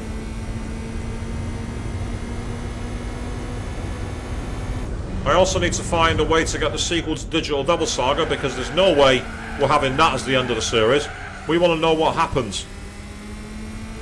Especially with that hilariously Final Fantasy VIII moment that we saw at the end of the last stream. And Square Enix wants to know Atlas's location.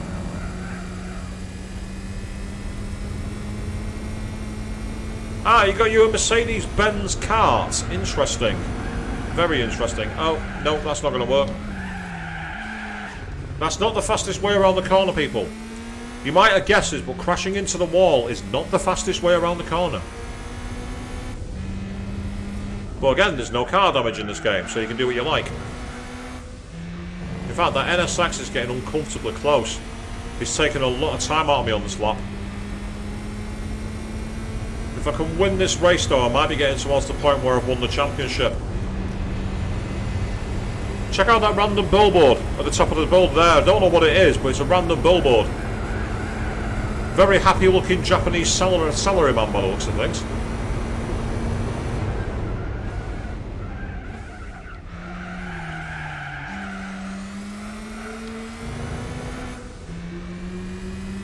So that felt very smooth through that corner then. Very, very smooth indeed.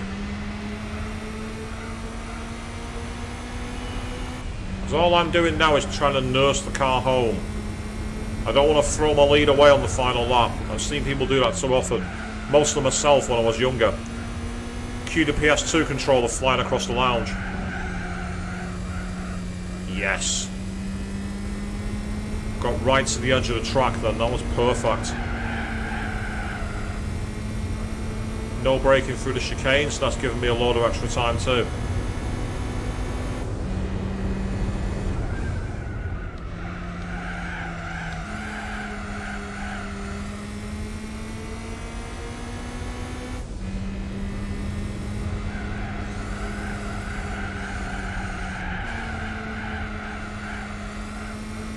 Again, trying to avoid braking in that corner, trying to use lift instead of brake, because that way it keeps the revs at a decent level, and by having higher revs in the engine you get more power, because your car's not having to push itself forward as much. When you're at the higher rev range, closer to the red line as it's known, it's a lot more, you get a lot more torque.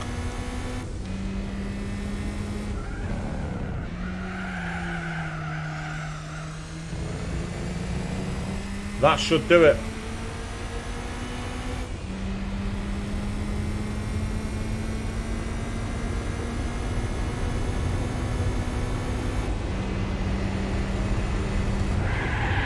Time for a victory spin. Oh no, I've fucked up. I've spun too early, I've celebrated too quickly. I've thrown the race away. Time for a victory spin on the 4th lap, people. Haha! Oh! Oh! Ow, I thought... He's just tattooed his bonnet to my spine! Ow! I felt that from here!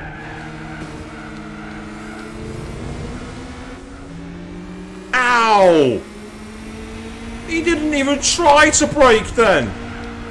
I've thrown it away. I mentioned about nursing the car home. What do? I celebrate so early. Cock it up. Lesson learned. But if you're going to make a mistake, make it in style. But yeah, his bonnet, I've literally got the front of this car stenciled to the back of my spine. That's what happened as a result of that accident, people. That's a claim where that's a crash where you claim. That's a claim where for you. That's a personal injury incident. No one's going to argue the PI claim from that one. There's no way you're arguing fraud on that one. Now that I'm back in the mid-pack, I can't get any further forward. So I'm going to be stuck to the back, and I've made the championship much harder than I needed to make it. But that's okay. Mistakes happen. Oddly enough, there was a guy in, I think it was in GP2, who slowed down to celebrate with his pit crew. Did it before the start-finish line, and the guy overtook him and took the race win. I don't think he won the championship as a result of it, but he certainly gained a lot of extra points he shouldn't have done. Still, a disappointing end to what was a very, very comfortable race. It just goes to show, until the checkered flag waves, you don't celebrate. Wasn't a red shell. Avia, no. No, absolutely not.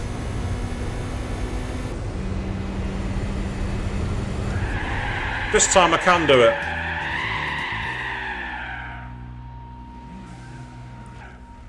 So we finished 15 seconds adrift as a result of that. Absolutely, Fiona, you're not wrong. Did get too cocky. You're quite correct. Oh yeah, look at that nice little key. It's like, yeah, here you go. You came fourth. Have this. Your participation award. And I'm like, game, put your smallest violin away. But I'm still in the lead of the championship by a solitary point. I'm still leading the championship, despite that disastrous result. That disaster of an accident. Now we're on the Twin Ring Mategi road course. This is not a grid start, so we've got to go from the back on this one. This is going to be a tough race to win. This is going to be very, very tough. I'm expecting to really struggle here. This is going to be a very, very tough one. I should have qualified for this one. I should have qualified. Especially with a rolling start. Having a rolling start and being in the front position would have been very, very ideal. But we've got to do the full course. This is going to be quite a long lap.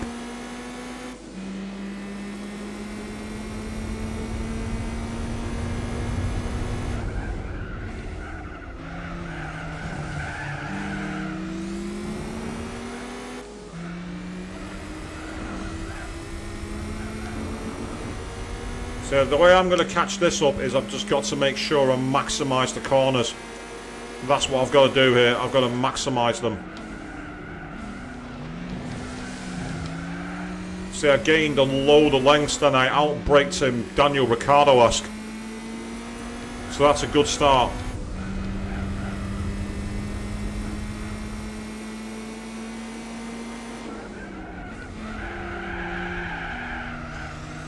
Yeah, a bit of a wide angle, not the best, but we're getting there.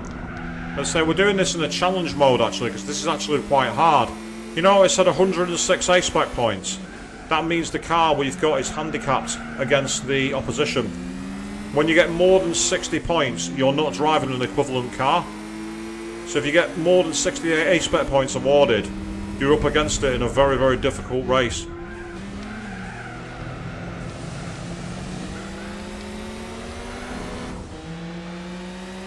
Yeah, that turbo in that Impreza is just allowing it to gun out the corners so quickly.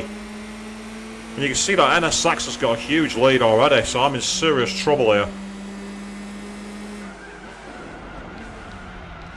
That's the downhill braking zone, so it's very difficult to get that right. Incredibly difficult. And this is where in the license test I went off in the TVR.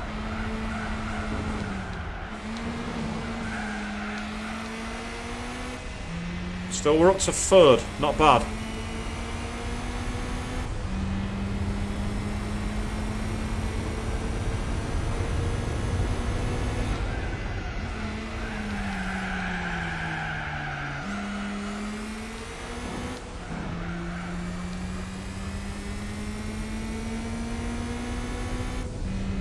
Nah, no worries, Fiona. If you gotta go away and watch go and watch another stream, that's fine. You enjoy it.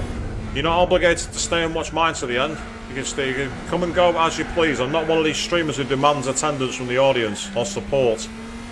I hate seeing streamers that do that. Oh, there's no support from you all. Well, you're not entitled to it. People have the time to do what they want. You're not entitled to people's time just because you're broadcasting. I always find that really infuriating when streamers start demanding that of their audience.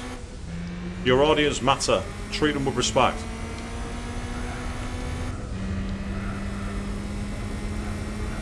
And if you treat your audience with respect, they'll treat you with respect.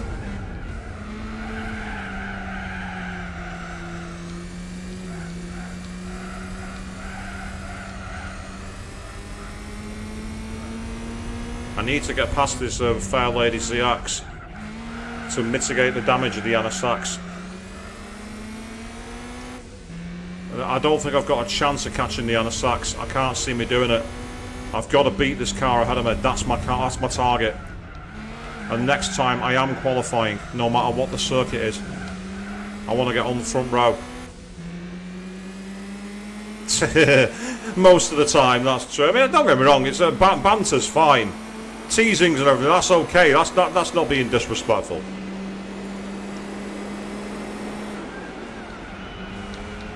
Thank you. That corner there is where I'm a lot faster than the computer. That one corner, I am a ton faster through there.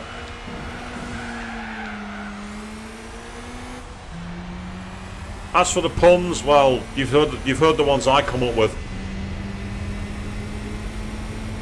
2 minutes and 12. I went 8 seconds quicker on that lap, so there's still hope, yeah.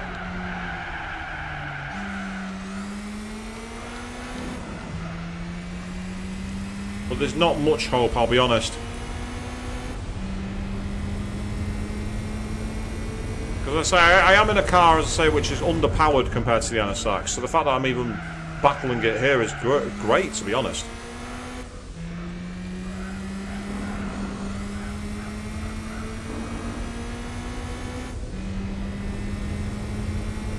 I feel as smooth as, well, not really that smooth, to be honest. You've seen my streams.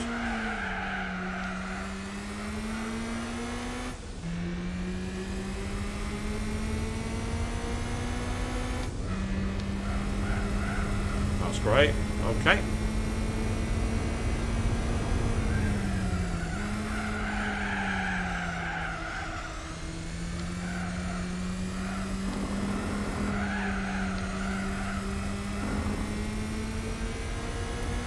Into the tight hairpin here, where you can brake a little later. It's a deceptive corner, this one.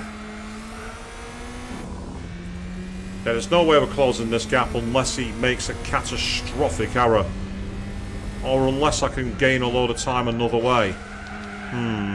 Don't think I can, though. I can't think of anything obvious, unless I try cutting the chicane. Out of curiosity, I might see if that's even possible. I don't think it will be. I don't think it's possible to do it safely. You know, and avoid spinning out.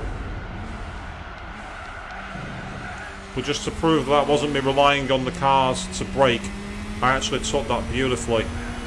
Yeah, it's the sand. I can't see this working, but I'm going to go for it. Power!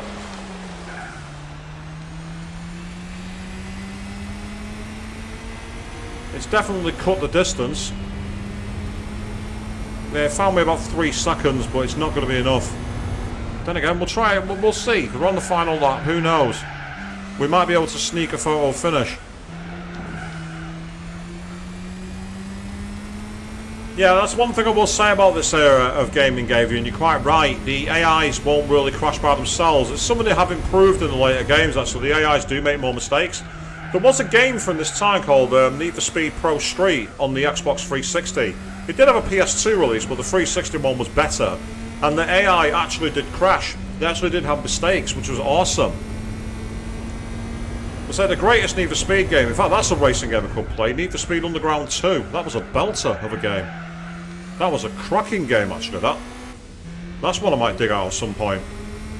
Try running that through this upscaler and see how it looks. Again, it's one of those games I can't put the music for, unfortunately, because it's all licensed. You saw what happened with the Crazy Taxi stream. It was copyright blocked in loads of places as a result. And I get the feeling I might still have problems on this stream, you know, with a couple of brief clips of Yellow's Oh Yeah. But hopefully, if they're brief enough, I'll be able to just mute them and get them out. Which will look weird with me miming Oh Yeah and no vocals, but I can't have everything.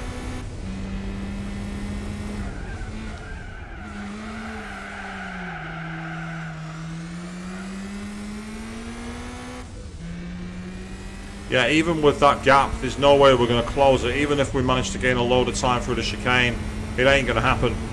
This one's done. We'll have to stick a fork in this race. We're not getting anywhere near to the front row. Well, anywhere near to first place anyway. There he goes. He's about to finish the race now. I've not even got to the chicane and he's already there.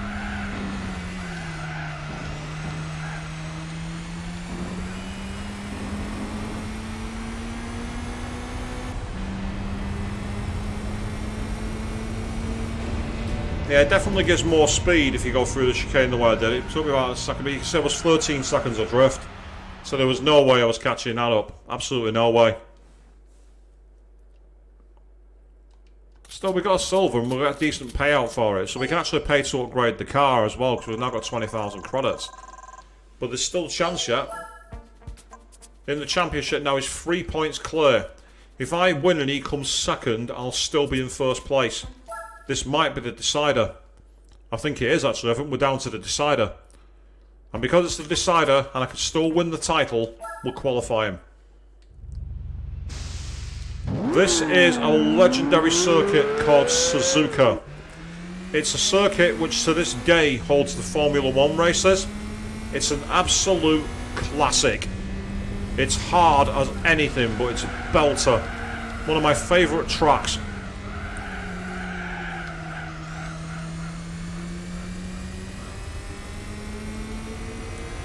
I think this is the title where it made its debut. I don't think it was in the series before this point. Gran Turismo 4 is where they finally got a lot more world licensed circuits. They got like the Twinmer and Motegi, they got Fuji Speedway, they got the access to Suzuka, they got the Nordschleife, they got Le Mans, they got a lot more tracks. Like in Gran Turismo 3 they got access to Monaco, and in Gran Turismo 2 they got Laguna Seca. But it was Gran Turismo 4 where they actually really went hard on getting circuits of the world, and that was fantastic because it meant that you could finally have proper races on proper circuits. Yeah, so that was quite a turn. It is quite a tight one, yeah. The circuit coming up to now, Avian, is the most original name in the world. Get ready. This circuit is called Hairpin. That's what it's called. Just simply called Hairpin.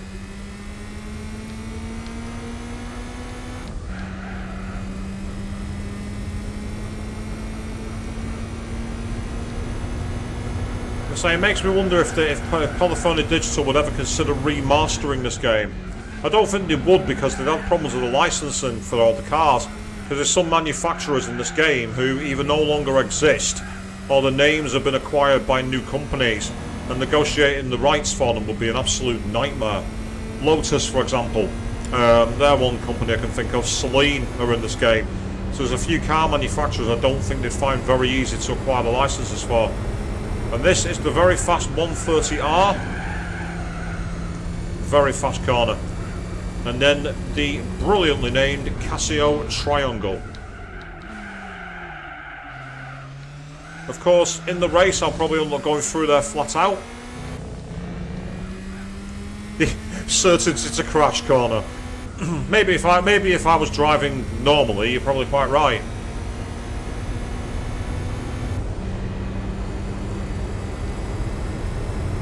So this is the double apex hairpin. You have to kind of like dab the brakes and then go slow. No, go off into the sand, ruin your lap, throw it all away. That's your qualifying done. That's how not to take that corner, people. And yes, that's right, Avian. There's not only a Ferris wheel there, but there is also a drop tower right next to it. They're not animated in this game, unfortunately, but later games like Formula 1 2011 actually had them animated and rotating around. But they've actually got a drop tower right next to it as well.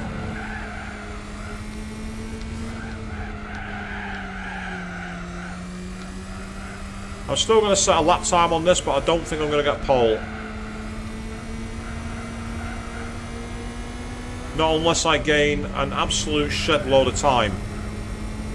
And there is a way I could possibly do that. It's not quite legit, but I'll take it. Because I'm on sport tyres, these tyres just don't have the grip of racing tyres. Racing tyres transform the cars in this game. They make a massive difference.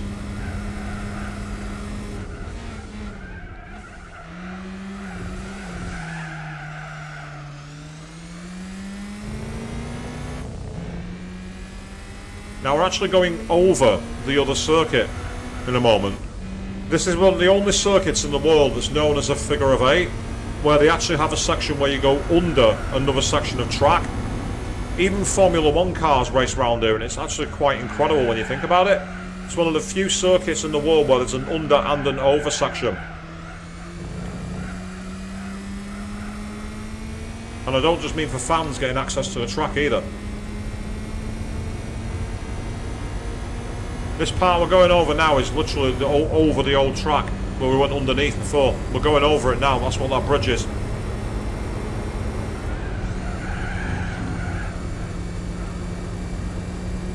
Through there at 115 miles an hour, pretty impressive.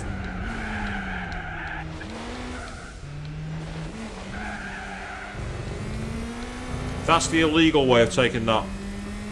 Flying through the Casio triangle without even trying to take the corner properly. And that scores a 2:27. The question is, will that get us pole position? Yes, it will. That gives us a real chance now. Is this a grid start or a race or a rolling start? It's a grid start. I should have qualified at Motegi. And of course I shouldn't have thrown it away on the Tokyo highway race. Because there's very little I can do out of the blocks here. These four-wheel drive cars can easily muller me. There's nothing I can do there. However, if I can get close enough into the first corner, I have a chance. Yep, that'll do. Beautiful. Okay, we're in here. Dragon, you say you can drive better? You're probably not wrong. You're really not. Good evening to you, anyway. How are you doing, mate? This is being run via PCSX2 in 4K, and that's why it looks so crisp. It almost looks like a PlayStation 3 game, but this is the PS2 Classic, it's not a PS3 one.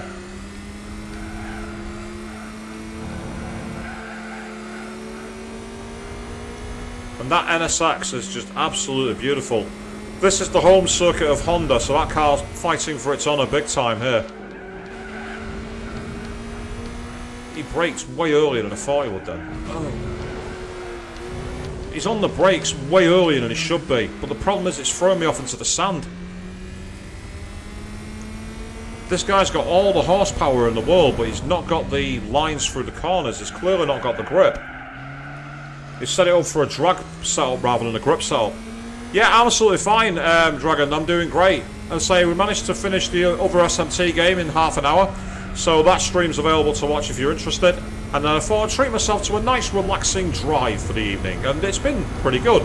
Apart from some hilarious fails, like me showing off a lap too early and throwing the race away. That did happen, live on the internet. But I also golded a license test, live on the internet. So talk about going from hero to zero. Right, I'm hoping I can do him in the hairpin on the next lap. If I can do him in the hairpin, I've got a chance. I need to win this race, because he's 3 points ahead of me in the championship. If I win and he comes second, I'll win by a single point. I will be Felipe Massa in 2008. Showing my age with that reference, I know, but you know I'm on an old fart. Yep, that'll do. It's not the legal way to take the course, but there's no cheat, there's no flags, there's no rules. I can do what I want. God, the horsepower on the straight of that Honda. It's absolutely obliterating me in a straight line. It's easily got an extra, I'd say an extra 40-50 horsepower, maybe even more. It's absolutely running away with it. The only good thing is in the corners, I seem to have way better grip. I would love to have a race together sometime, Dragon. That'd be fantastic. I'd love that. That'd be great. It'd be a question of what game and where, really, and how.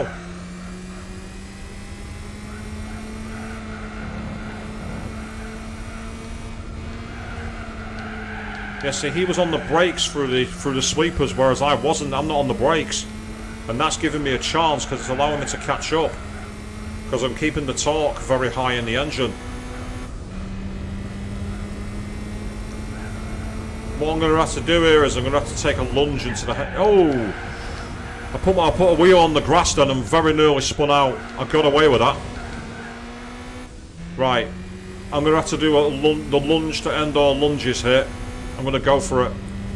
And on too far back, it's not going to work.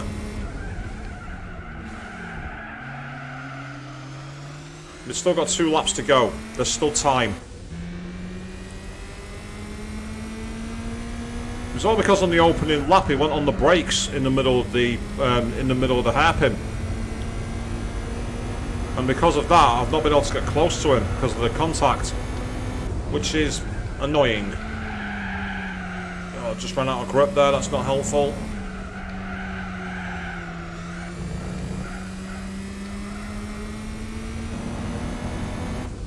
Oh, awesome, mate. If you're going to go on VR chat for the Resident Evil Remake reunion chat or whatever, that's fantastic. You have a great time, mate. I'll catch you on another stream, I guess.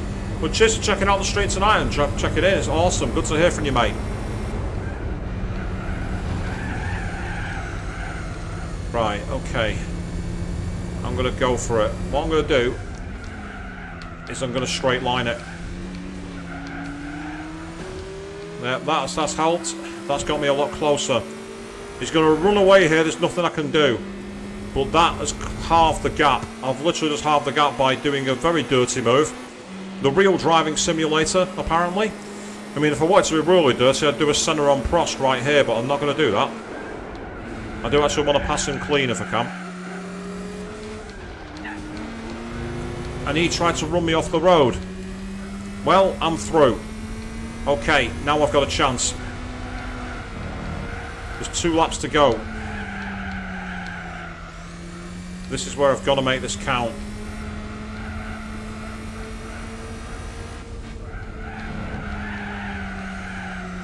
Out to the edge. Yeah, awesome.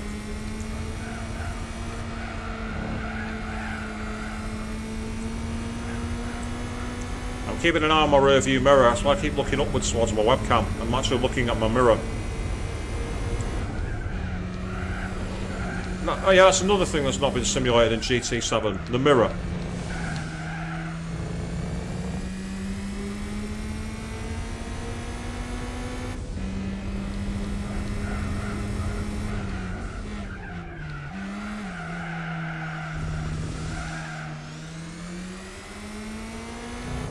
That little kick of the turbo is just helping me at the right time. It's giving me that little extra whine to go through the corners and get enough extra horsepower. You can see that our cars have left the field in the dust. The 270R and the NSXR are the cars, the class of the field in this race. Meanwhile, we've got joining the chat, we've got Thiago Kroger. Good evening to you, mate. How are you doing? Welcome to the stream. This is the A-Class Japanese event that we're doing. We're driving the Nismo 270R. We've got a few minor modifications to it, and we may or may not have cheated on the last lap. I'll leave you to be the judge of that. I do apologise for your chat, and I do miss your message immediately because I am in the middle of a race. It's never a good time to be doing shout-outs. I'm not going to pause the game and stop it or anything like that. Right, this is where I'm in real trouble, I think. Because that NSX is a rocket in a straight line. And this straightaway here is very, very long.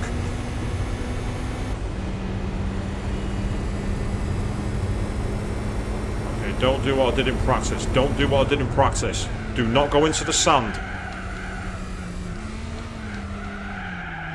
Good, good, good, good, good, good. Okay. The thing is, I did get caught. It was live on the internet, Avian. Let's be honest here. I'm not going to be able to... I can't exactly do a Shaggy and go, it wasn't me, to this one. Let's be honest here. I can't exactly be like, it wasn't me, it wasn't me. It's pretty obvious it was. Oh wow, he's really closed the gap here. This is going to be a dogfight to the finish, unless I can get a really good middle sector.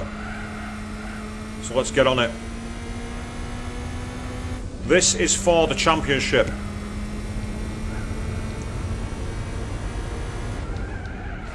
This wouldn't have happened had I not thrown that race away in Tokyo on the streets, but I did.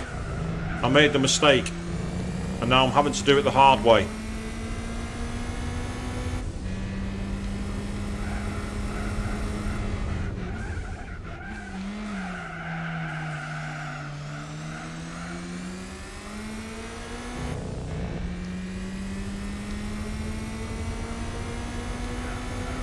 I'm in serious bother here. I am in serious bother. Here he comes. Oh, he's backed off.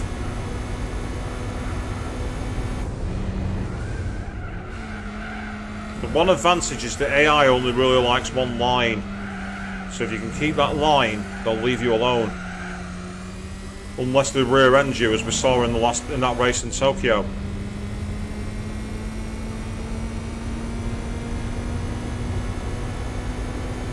See here, I've got nothing. I've got nothing I can do to defend it.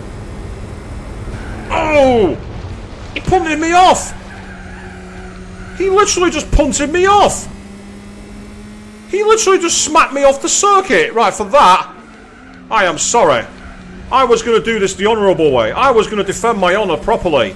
But because you tried to cheat and tried to crash me out, because you had the gumption to smack me up the arse, I'm taking the victory the hard way. I'm taking it that way. You dirty, rotten cheat. You all saw that.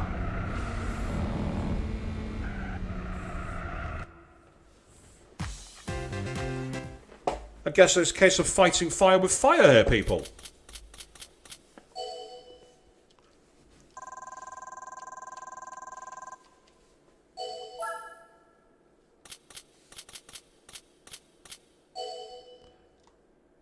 And some very welcome extra credits. So we won the championship by 1 point and a very, very dodgy collision. What are we going to win for that? What's the car? Ooh! We've won a racing car! Very nice! Very nice!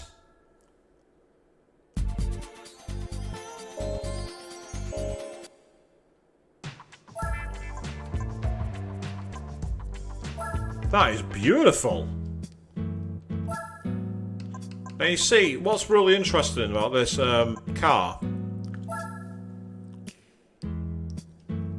just look at that. What a beauty.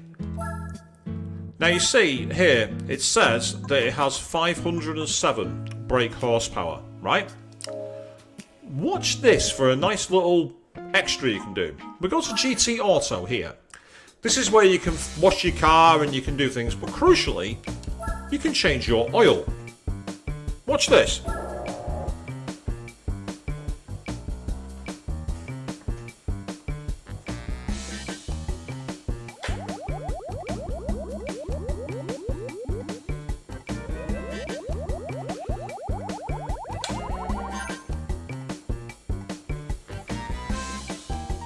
So I love the effort of the fact we had the guy going under the car being raised up and everything else. I really like the effort they put in for that. So, I'm back out here. The oil's been changed. It's now got 533 brake horsepower. I just got an extra 26 brake horsepower for nothing. You loved all the GT Auto and the animations back in the day, I can tell. Yeah, I think it was cool, like seeing the cars being washed and everything else. It was just a nice little feature, wasn't it? But yeah, so I'm now just literally gifting myself some extra horsepower because I could. Now, with that in mind, is there anything I can use this car in? I don't think there is here. But if I stay in the Japanese events here, that's a 10 race championship. I don't want to do that just yet.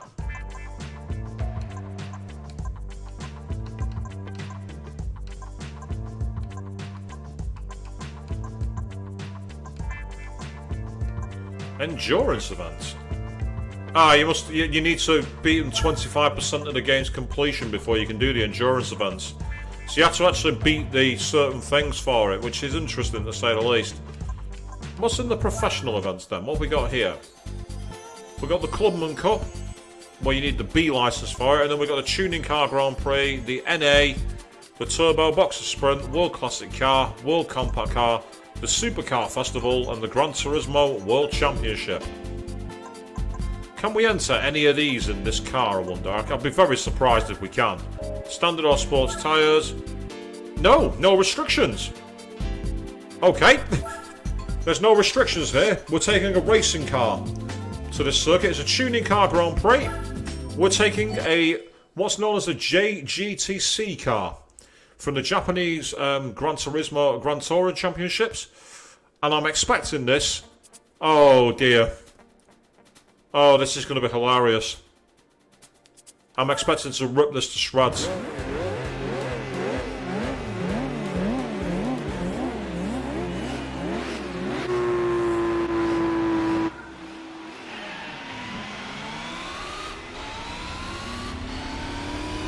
Yeah, I am absolutely going to destroy this.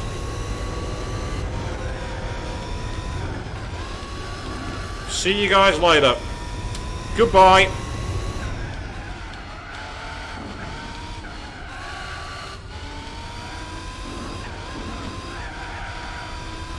Oh my god, the grip in this car. This is grip.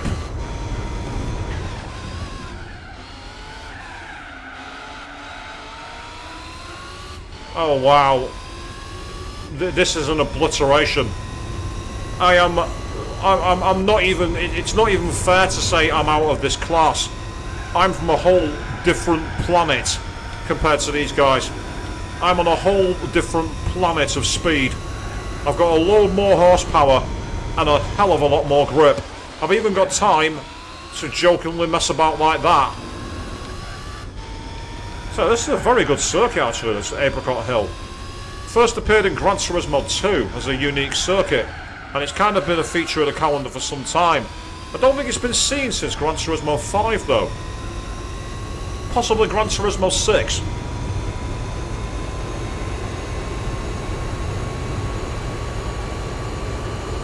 Yeah, this is a pace thing. I am literally...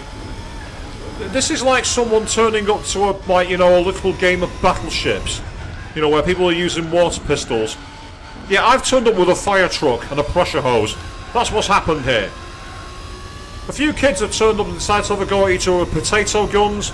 I've turned up with a full-blown paint cannon.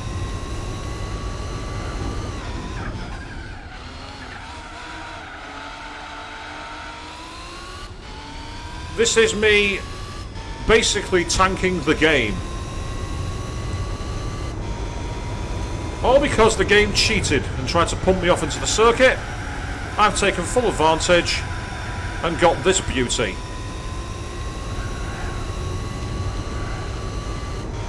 Oh, turned too early. I made that mistake on the last lap. I don't really know this circuit because I've not driven it for years. Not properly anyway.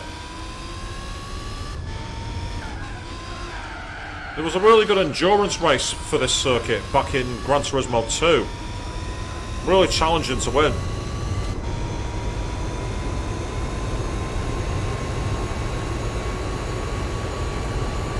So put pin to the floor.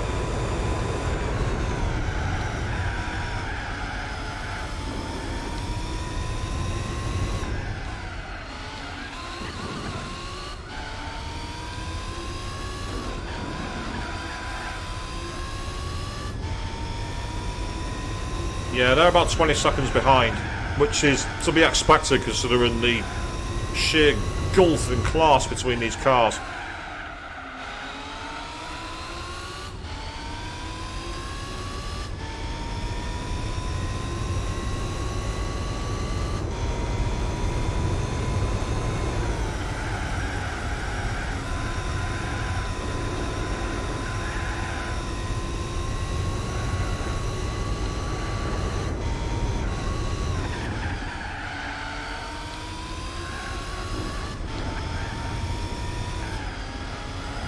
So, yeah, so for now, we're just aiming to get through the gaps as fast as we can. Oh, that's a very bad line. I've completely messed that line up. Now for this one, I mean, I could probably win in the pits. I'm that far ahead. And despite that off, I'm only going to lose about a second on my best lap time. Good evening, Theo. Welcome back. So you watched your latest play in the Paper Mario 64. We've literally just obliterated the field. The field had absolutely no chance in that. There were two Porsche 911s in there, and they were... Let's say it was like two kids trying to use catapults against someone with a 50 caliber rifle. They were hopelessly outclassed.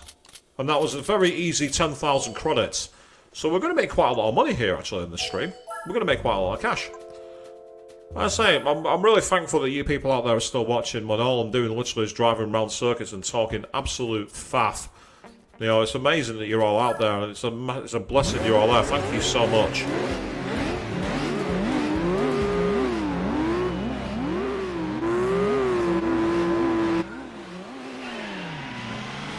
By the way, those Porsches, they're actually not Porsches. They're known as RUFs, R-U-F. Basically, they're a German manufacturer who, under German law, are recognised as their own car company, even though all they do is literally modify Porsches. And that's how Gran Turismo got around EA having the licence for Porsche. That's how they got around it. Very clever, actually. I admire them for it.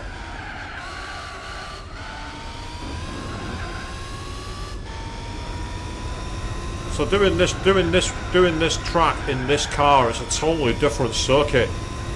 The track has come alive. I've now got the confidence to throw the car in. I've got the belief that the car is going to stick into the corner.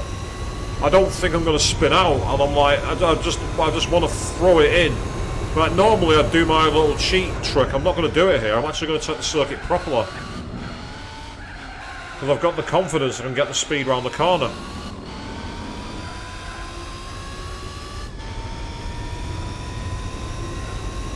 See, I'm going to take this flat. I'm not going to lift. Look at that, it wasn't even a corner.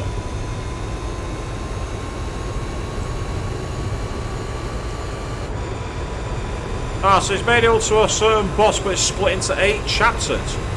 That's a lot of chapters for a boss. That's many, many stages. Considering I fought a 4-stage boss tonight in 1. Admittedly, I did kind of break the game with that skill that I had. Oh, we've gone wide. It's not the way to take that corner, people.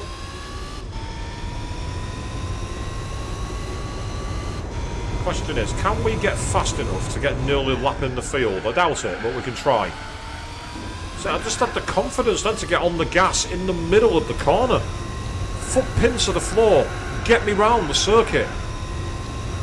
Just so much fun to drive.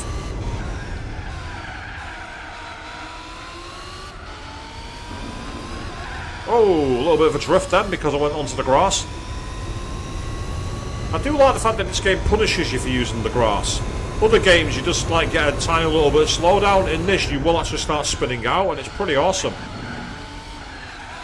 It's like respect the track limits, boy. I do hate that little flicking glitch. Unfortunately I can't do anything about it. It's just in the way the data's being read.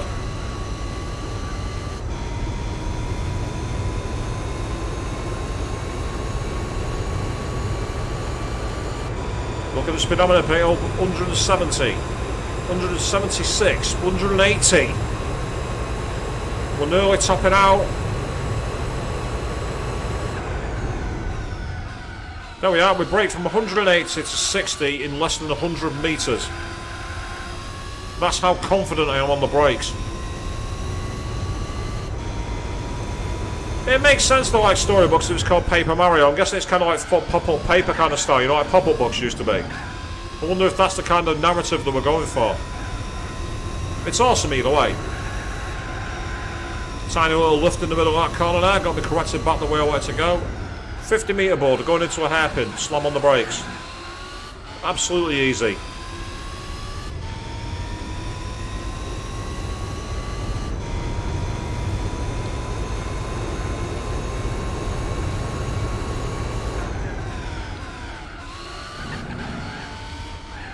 Oh, gone wide there. That was poor. That was a poor line.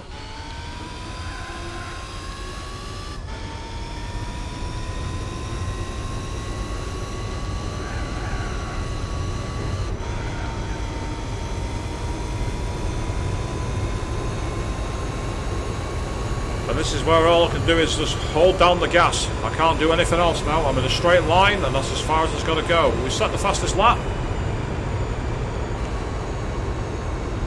Yeah, it makes sense, as I say. It definitely makes sense that that's the way to do it. They're running. They're going to be ages. Let's not bother. Let's keep going.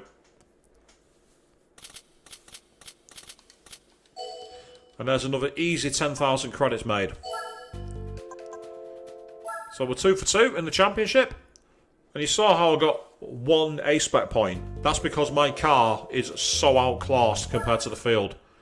So we're back at the race where I threw it away last time. We've got 2 laps here.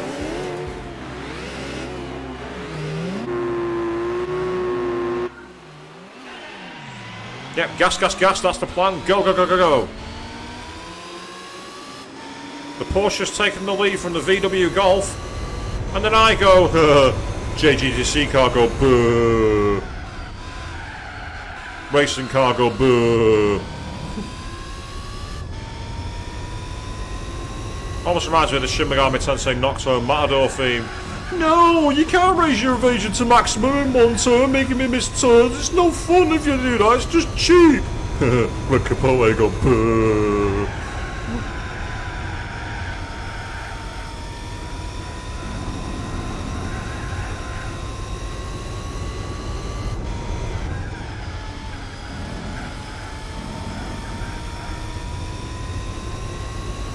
Right, we're not going to lift here, people. We're going to take the chicane at more than 150 miles an hour. And there we go, just like that. How fast is that? A bit too fast for that corner, unfortunately. I should have braked a bit earlier.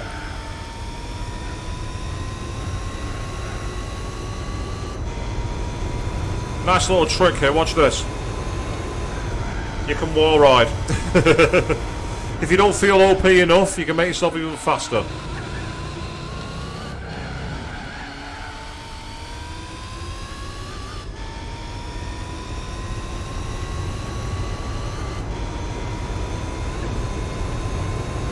Let's say hi to the folks at the Honda building.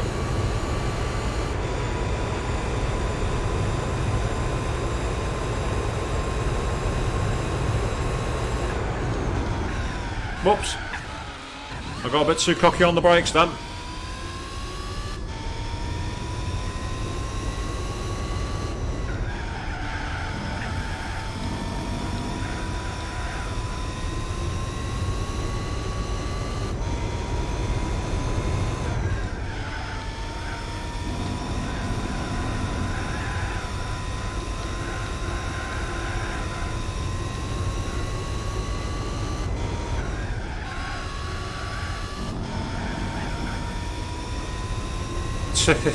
Yes, Avian, just a little too late there. Just a little.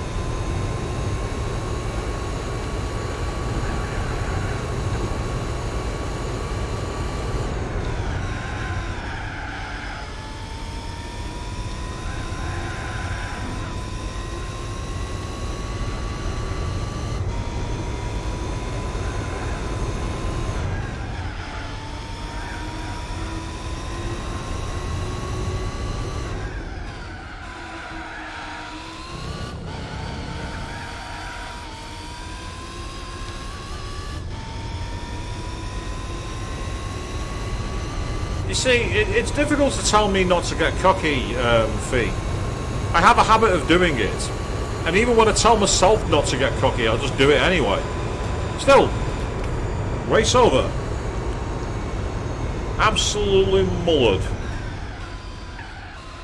I mean, like, the fact that the game lets you do that is hilarious. It says I've only got 500 brake horsepower, but I don't. I've got 533.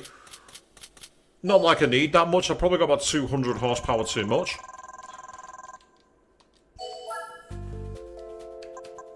A Spoon S2000 has no business trying to take on a 350Z concept LM race car. It just does not have. It does not have any business going up against me in that kind of car. But it's happened anyway. Ah, El Capitan! This is a unique circuit to this race. It's to this game. Never featured anywhere else. Just check out this place. It's actually really awesome.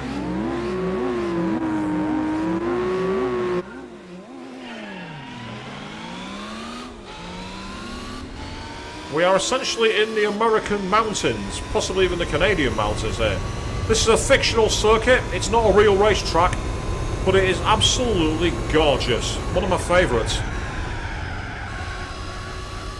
Kind of similar to the Swiss Alps track in Forza Motorsport 4 and the Xbox 360. Only this came quite a few years before that.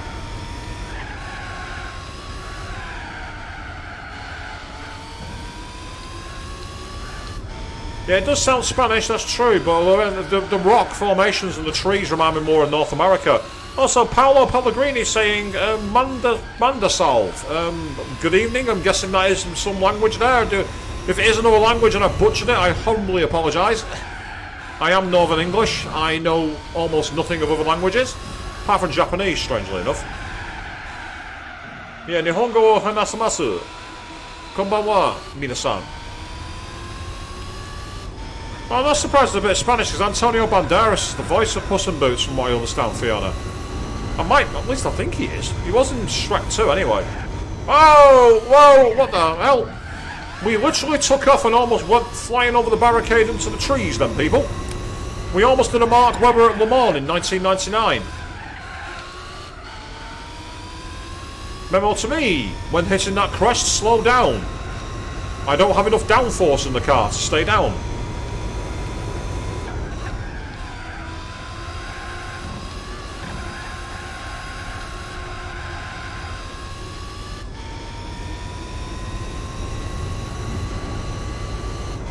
So you can see it's quite a lengthy circuit this, even in a race car as fast as mine. The opening lap was like not long shy of 2 minutes. So it's a real, it doesn't look as long as it is, but it really is quite long.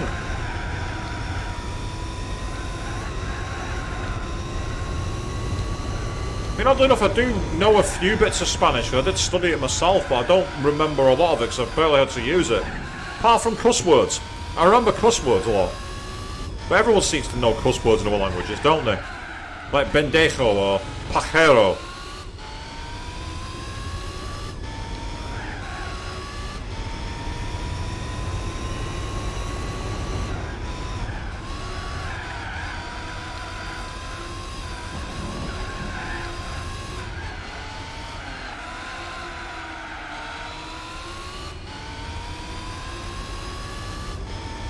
Right, was it this hill here or was it the next one?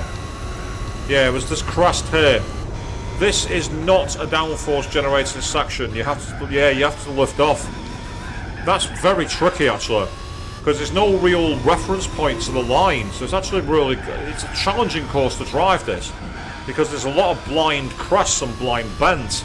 So actually seeing the way around the course is challenging. And with all the sand and gravel at the side of the circuit, if you go off, you are losing a lot of time. That's why I'm surprised they've not brought it back. They brought back Trial Mountain, they brought back Deep Forest, but they haven't brought back El Capitan, which seems to be a really good circuit for it.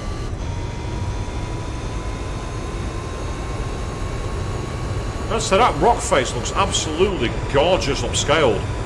Yeah, okay, it's not a fully textured model, but it looks beautiful as a background. It looks better than some of the other circuits. Like the Seattle skyline, for example, looked quite poor. But here, it actually looks really gorgeously rendered.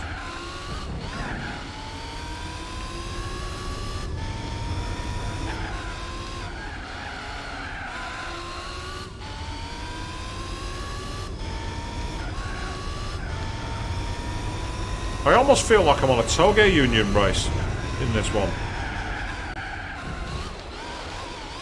Not like that, I'm not.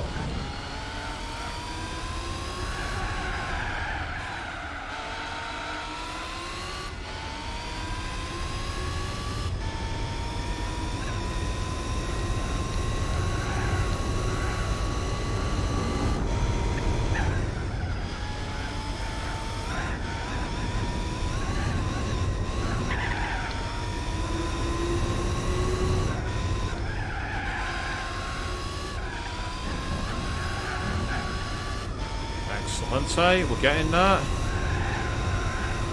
No slowing down this time, that's great news. Then we're into the hairpin, which looks like it opens but then tightens again. It's a really tricky corner, that one. I mean, you can just wall ride it, of course, but this is the better way to drive it. And I think I might be smashing my fastest time here. 1:39, 1:40 even.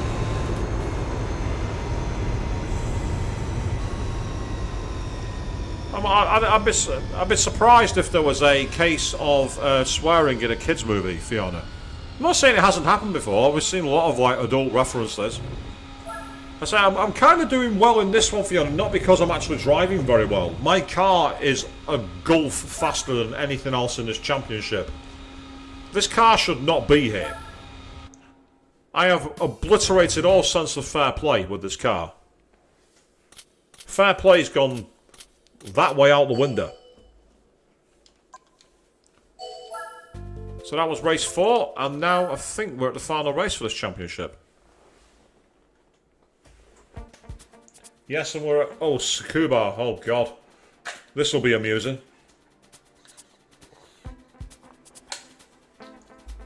In road cars, this was quite an interesting race, and I'm actually not going to qualify. We've got a rolling start with my car at the back of the grid. Okay, place your bets, people. When do I get to first place?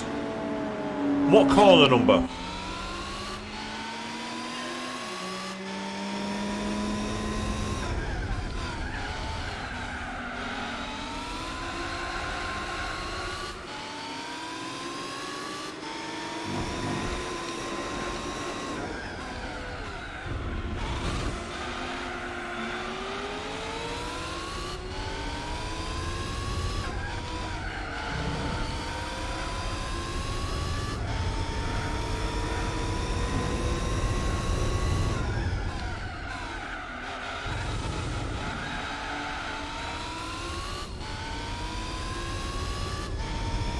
What's happened within one lap?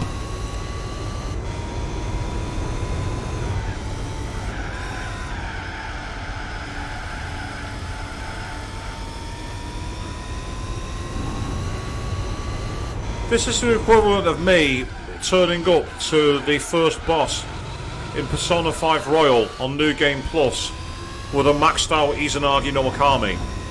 That's what's happening here. Myriad Truce go burr. That's the equivalent, the racing equivalent of what I'm doing at the moment.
As I say, this is a domination.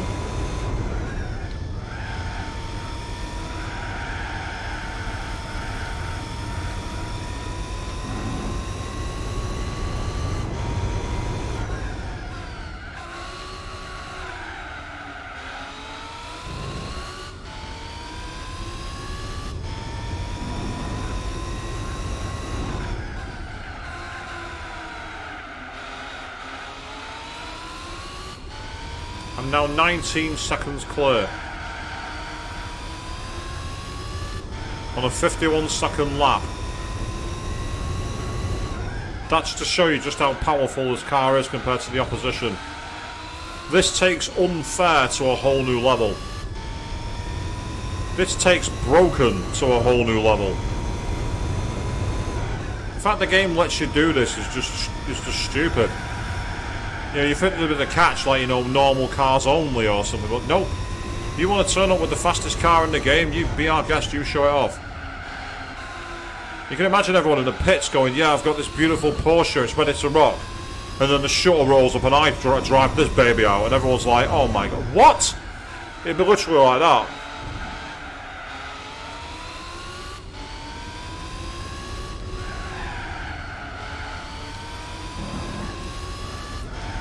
So I'm being very hard on the tyres because it's such a short race. I don't have to. Oh, we're going drifting.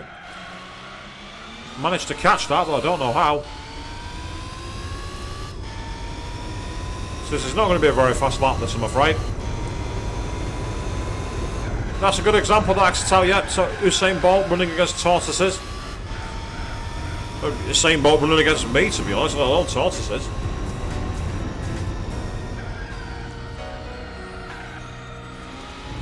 Yeah, that was an absolute pasting. They didn't have a hope. They had zero chance.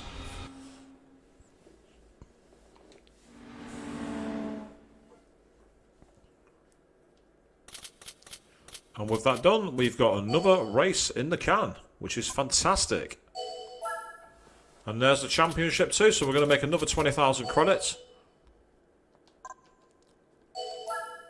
So we won every single race, which is not much of a surprise. The HPA Motorsports Volkswagen R32 was second in the championship with 24. Just to show the gulf in class. Now, what's the prize going to be? What car are we going to get? Let's find out. Let's roll the dice, people. We got another Nissan, and it's another race car, would you believe? We've got another Nissan race car. The game is looking to give me Nissans tonight. That's the third one. Actually, no, it's the fourth one I've won.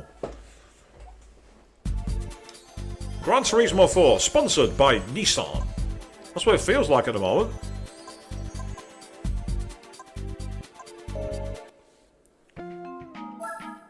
So that's another race in the can. Out of curiosity then, what is this car like?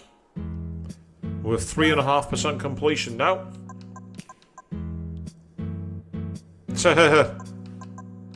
Oh, hello. 770 horsepower. It's even faster. Wow. Let's give it a try. Let's give it a drive. Meanwhile, the other one I was driving, what's that worth out of curiosity? I'm not planning to sell it. See, that's worth loads of money, whereas this has got more power. I'm going to have to check out what this car comes equipped with. First of all, though, let's make the 770 horsepower even more ridiculous. For 50 credits. It's a funky paint job, that actually, isn't it? It's a newer car and it's got more power, yet it's worth less than the other one. I'm not quite sure how that works.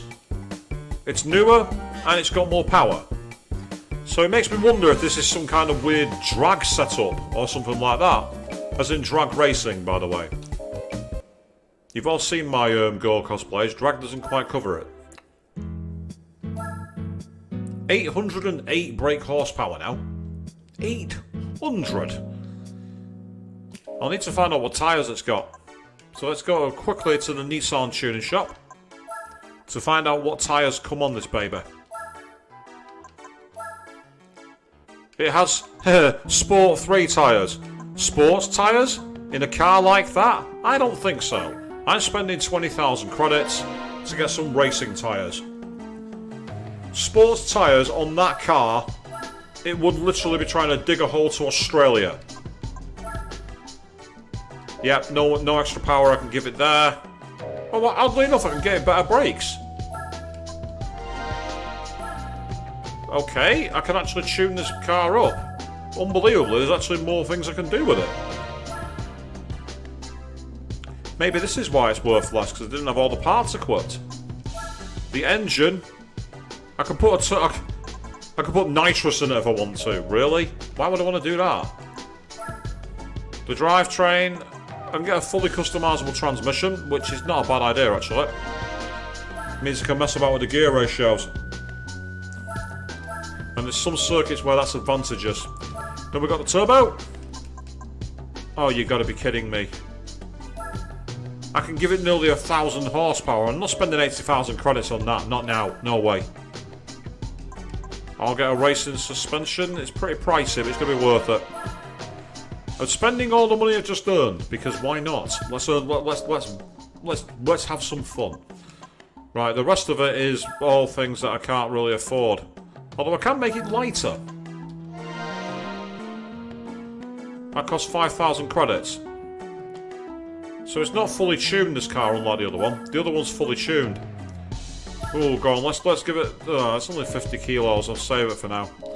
I'll save the money. So I've just spent about 100 grand on this car. Watch it now be absolutely awful. Watch it be dog. Watch it be a dog of a car.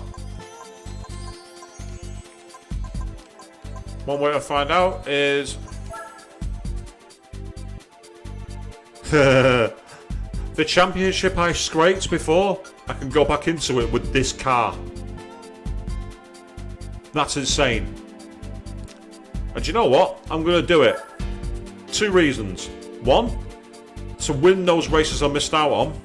But secondly, to win another one of these... it has to be with sports tyres. So I can't use racing tyres. I have to use sports tyres.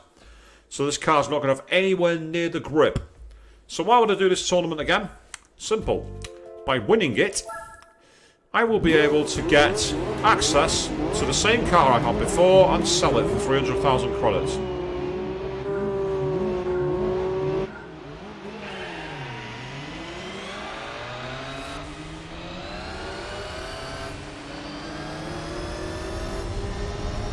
Yeah, boys, who's got the slow car now, huh?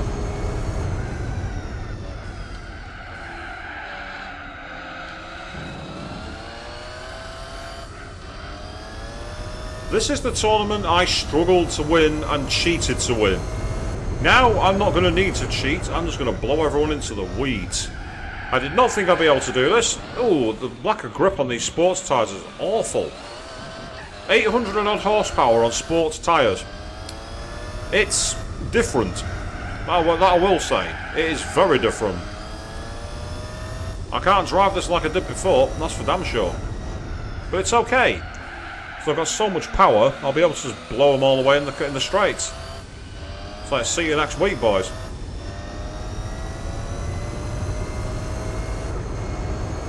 This time I am actually going to take the corner properly. Rather than do the cheat way. It would be egregious of me to use my cheat method when I've got so much power and so much grip. It would be egregious and unfair.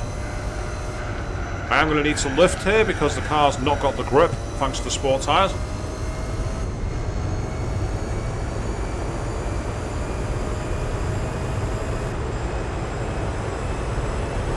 But there's no way they're going to hit 190. We're going to hit 200 miles an hour. Oh my god. Got to brake early here. I didn't brake early enough. The sports tyres evidently don't stop very well, and now I'm stuck in the sand. I'm going very, very slowly indeed. This is the really slowest thing in the world. There we are. Just to prove the game does punish you if you go off the circuit. There's the proof. That was the slowest thing in the world. That's the slowest I've ever seen a car move. And then I've got my braking point all wrong there, once again. So these tyres, they absolutely kill this car. You wouldn't think the tyres have so much of an issue, but my god, do they make night and day difference. They really do. I'm in a car with nearly 1,000 horsepower. I've got sports tyres on. This is not going on well.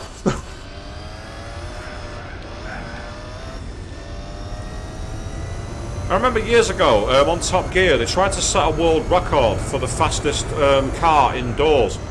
And he initially just used a regular hatchback and got to like 70 miles an hour, which is pretty awesome. They then tried following up with a Formula 1 F1 car and only got to 81 horsepower, 81 miles an hour, because the car just couldn't put its power down on a smooth surface indoors. It just couldn't do it. They were actually going to scrap the footage and not use it until they realised they actually had set a world record. And once that happened, they were golden. So 12 seconds slower on that lap then. So this time, I'm going to brake at maybe between 200 and 150 metres. And even that's not enough. The car just gets so screwy on the brakes downhill. I think I need to use the 200 metre board, which is ridiculous. Oh. That time I wasn't even paying attention to the circuit. I am driving like a drunk driver at the moment. No, that's not fair on the drunk driver.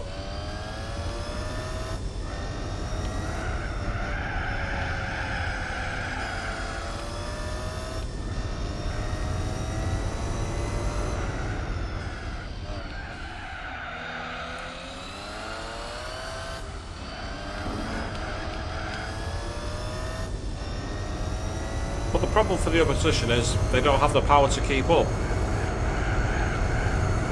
This is very much a drag setup for this car. It's not designed for going around corners.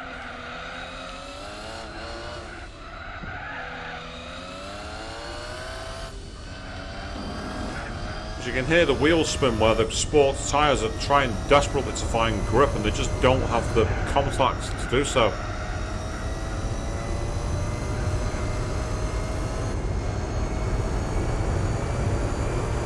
But at last, we're in a part of the track where it goes well. It's a straight. It can go at speed. Right, just after 200 metres, on the brakes. Yep, 200 metres I needed to brake at. I should have to brake at 100, maybe 80 metres. That's the difference the tyres are making. That's how much the tyres can mess up your lap. So when you hear racing drivers moaning about the new tyres they've got for this year, this is the reason why. I can't wait actually, there's only a few more weeks now until we get the first F1 race in Bahrain. That's going to be awesome. At least I hope it will be. Depends on whether the teams have made decent cars this year.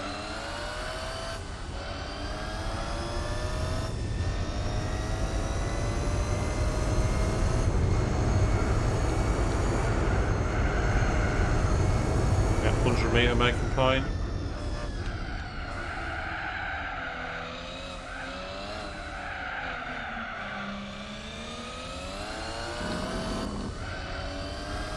Now there is one thing that this game's got which came back in Gran Turismo 7 and no one wanted it. Something called the one lap magic races. Basically you're in a scenario, you're given a car, and a lot of the time you are forced to wait on the grid until it starts. A timer counts down. When I eventually do those races, I've got a little trick to make things a bit easier. Because no one wants to have to sit for a 2-minute wait for every countdown when you make a mistake. And yes, in Gran Turismo 7 they've even brought back the time to wait. The sadists. The absolute sadists.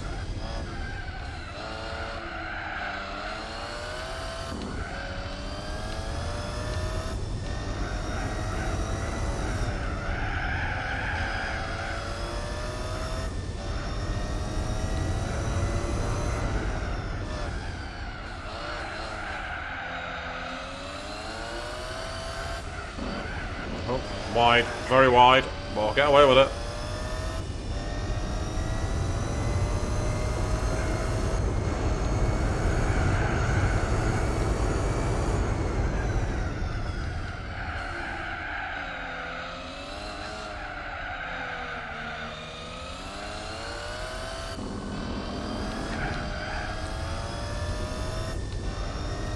We're getting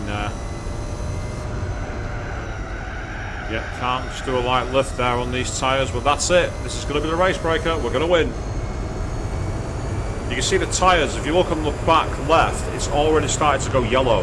The tyres are getting absolutely shredded. I mean, just looking at the class of cars, it was not a fair race. That wasn't fair. But you only get so many points for playing fair.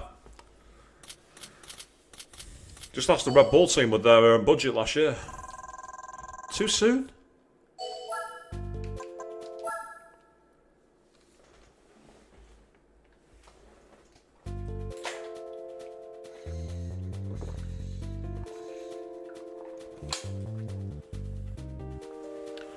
Right, this is where we're going to be having some fun.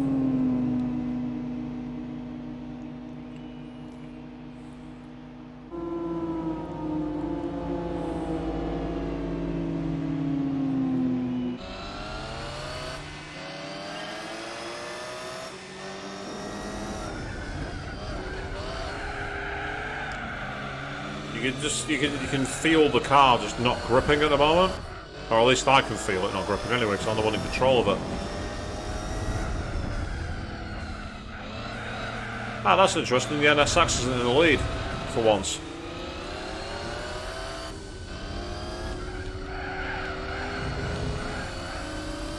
So it's actually quite interesting to drive with this lack of grip when you're in a car like this. Because obviously having to use sports tyres. Oops, that was not a clean move. You don't have the same essence of being able to floor the power. But once you can, it's a case of say goodbye.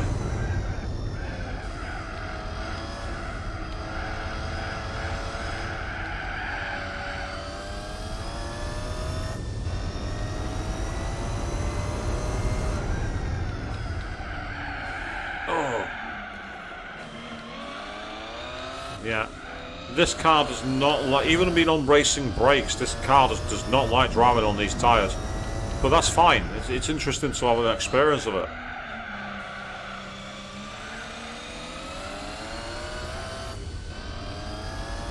And bear in mind, these are the soft compound as well, which makes them a lot grippier. I'd hate to be driving hard tyres on this car. Sports hards will be a nightmare. It really would be like driving on ice.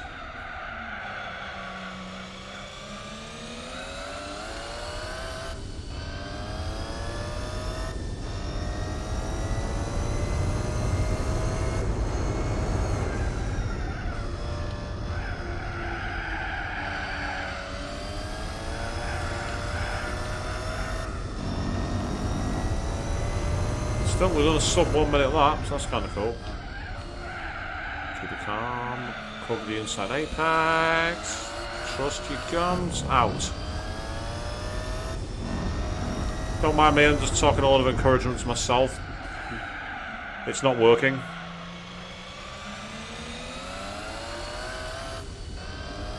And so for those of you who are confused by Get Ready to Drive, I've said it earlier in the stream, but the way I'm playing the game means that that message is stuck there.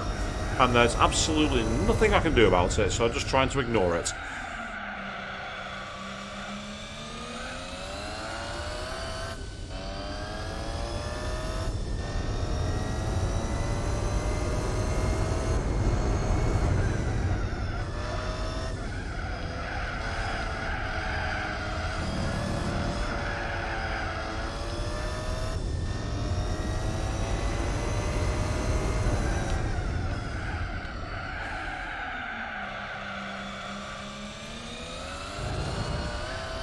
All you can do here is keep on driving.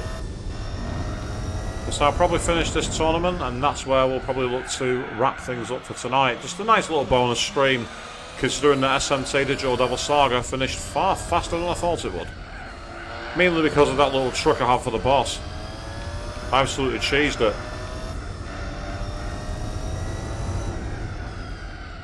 For those of you curious, by the way, on that stream, how I did it, basically, if you get the skill tree for all magic types, so like earth, fire, lightning, ice, all that together, it opens a new mantra that costs a lot of money. It costs a lot of money to unlock. It's basically 2 million Maka per person to use. But if you max it out, you can put on null attack, and apart from almighty attacks or ailments, nothing can hurt you. So it doesn't matter if they use really high physical attacks, gun attacks, death attacks, light attacks, doesn't matter. They don't do any damage to you. You just stand there and go, really? And what's even cooler is it counts as a move that might make your enemies frightened, and if you can do that, it means you can absorb them for a lot of atma points and level up other skills, so it can be really useful for farming other parts of the skill tree.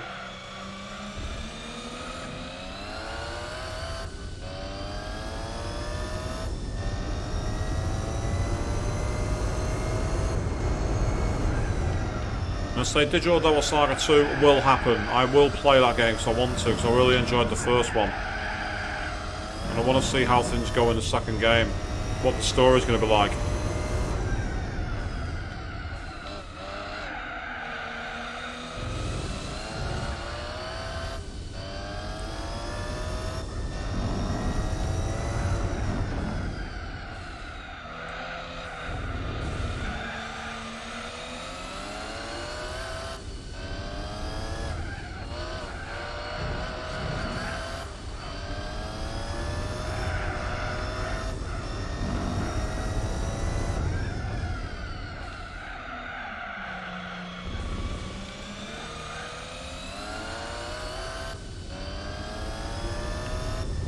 So I say it's alright having the power, but you have to be able to use it.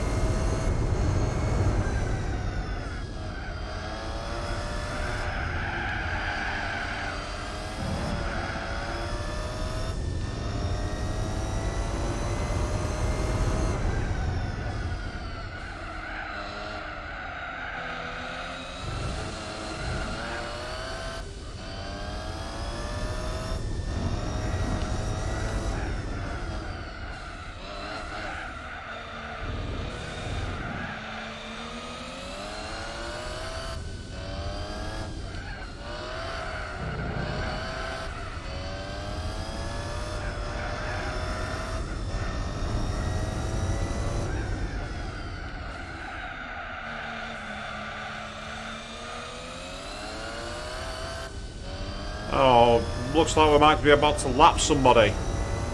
Oh dear. This is to show just how unfair this is, people.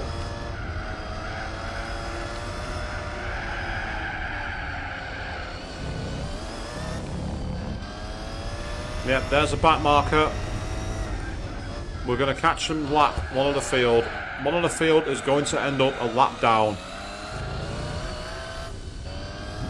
And what's the betting he doesn't get out of the way and let me through like in most motor racing series. Instead, he'll be one of the guys who's hugging the racing line, holding me up. Andrea de Cesaris style.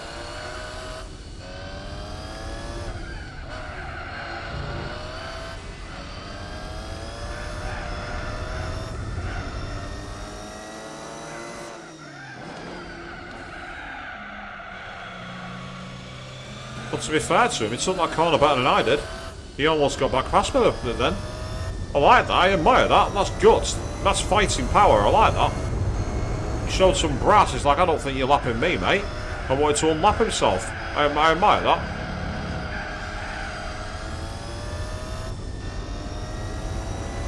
There's a Scooby and Pratzer. So it's Gran Turismo is interesting. It's one of the games that actually introduced a lot of marquees to places in Europe and America. Like most people wouldn't have bought cars by Subaru or Mitsubishi in terms of being like high-powered cars. But thanks to the success of Gran Turismo, the likes of the Evo and the Scooby and Pratzer, the Toyota Supra, they became JDM legends over here in the UK and in the States. And then of course we have movies like Fast and the Furious, which made them even more iconic.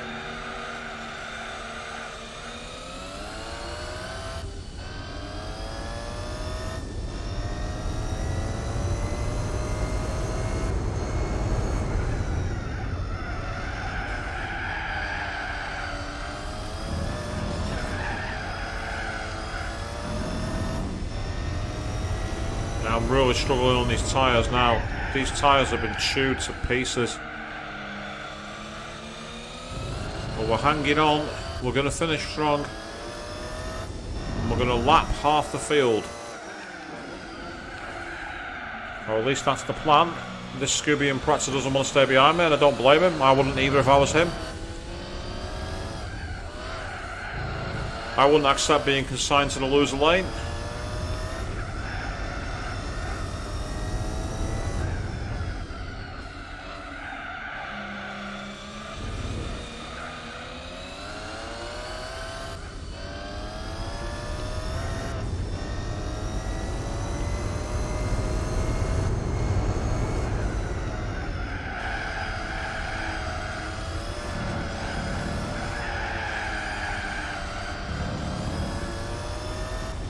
And there we go.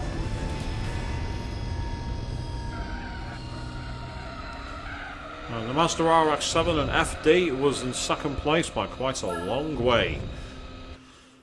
Almost lapped. Because a car which is, let's be honest here, has no place in this championship. It has no place being here. But I'm driving it, and therefore it's allowed. So now we move on to the next event, which I believe is going to be the Tokyo one. I need to redeem myself here. This is where I threw it away.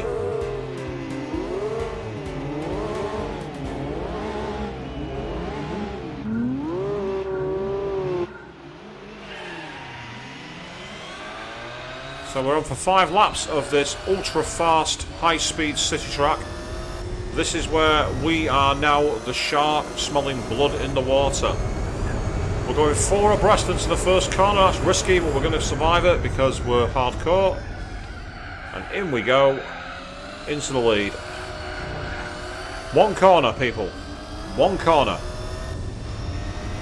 That's all it took for me to get back into the lead and start dominating. The question is, how dominant are we going to be? This is all about making money. That's the reason I'm in this tournament. I literally want to do this test so I can get that Nissan Fairlady Z and sell it for about 300,000 credits. Now I will not be able to take this flat in this car because of the tyres, so I will have to lift.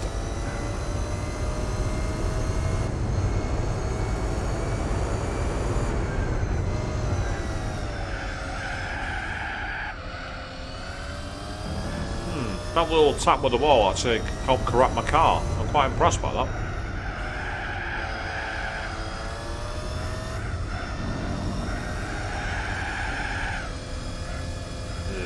Yeah, that was poor.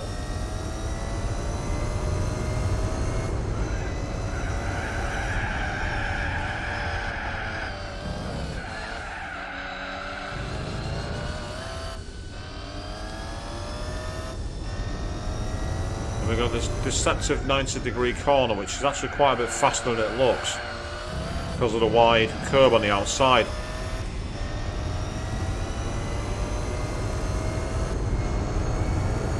So we might have got a massive lead here, but we've still got quite a decent size gap. Now I've got to be careful. Yeah, I was afraid that would happen. And then 200 metre board, not taking any chances of all these crosses and undulations. Be very easy to go off into the wall.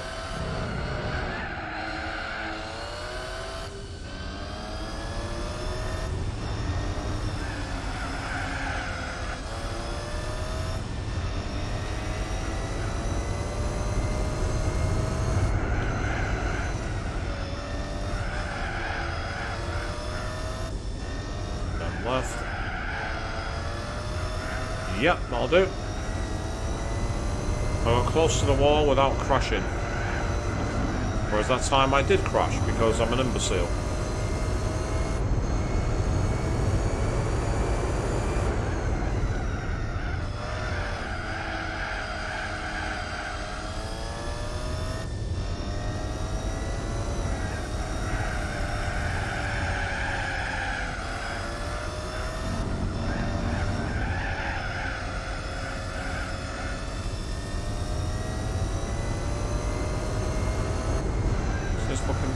Quite a bit more solid actually this lap. Well, it was until I hit the wall there. That was a wipeout.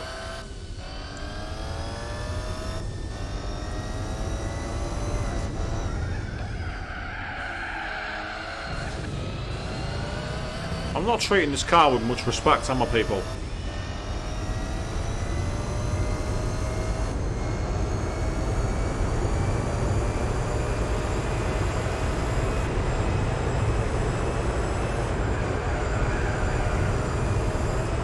Normally that would be flat out there, but I can't stop because of the lack of grip on these tyres. I'm going into the wall. So it's a very different way of driving this circuit. It's actually quite jarring to do. But it's kind of good in a way because it helps you appreciate the setup of the car and how something really tiny can end up being an absolute breaker. I'm not looking forward to taking on Suzuka in this car, I must admit. Suzuka's going to be a real chore. Swing with Mategi's not going to be great either, actually. Yeah, it's interesting actually, Exetel. It's a good point. Never seen the crowd's faces or the driver's face.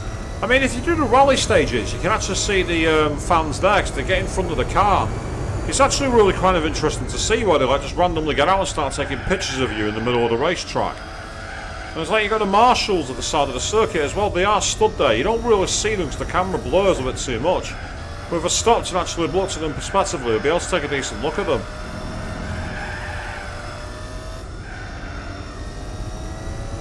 But yeah, you can see the difference in class that's on display here.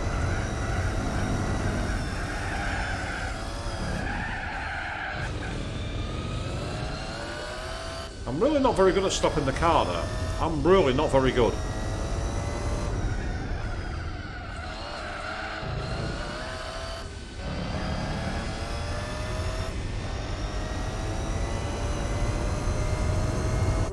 And there's the rear view, just in case you're interested to see it.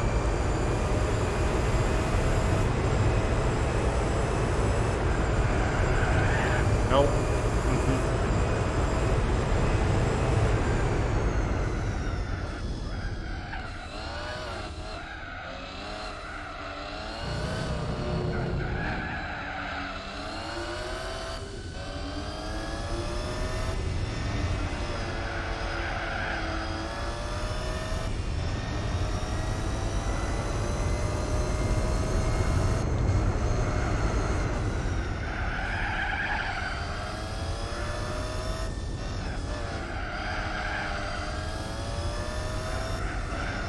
Go. Now we're cooking with gas.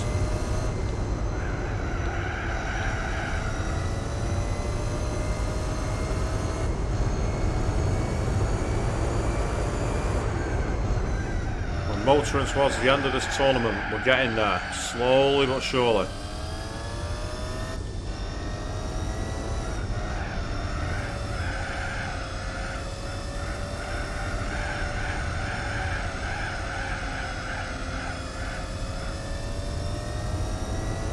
As I say, I mean, I could actually make this game ridiculous with one button press, but it would actually be unplayable, so I'm not going to do it.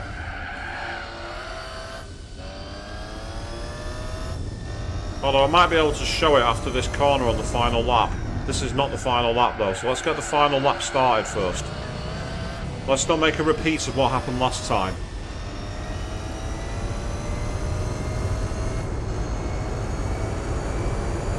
Because one thing I can do on this game is I can actually remove the frame limiter.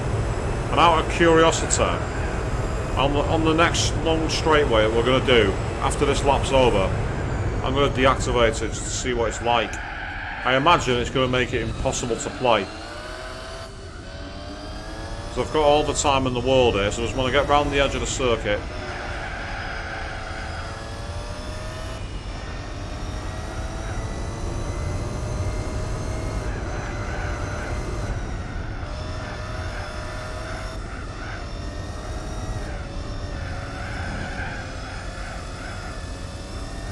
Fantastic. Yeah, this is looking like a good lap. At least it was.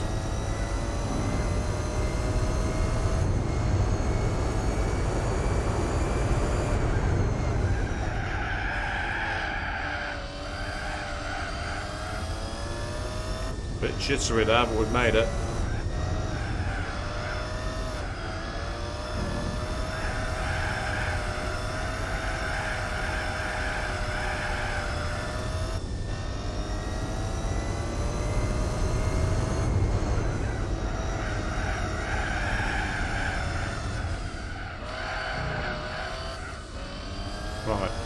On the next lap, on the next corner, I'm gonna do it. I'm gonna do something silly. Here we go. Frame limiter removed.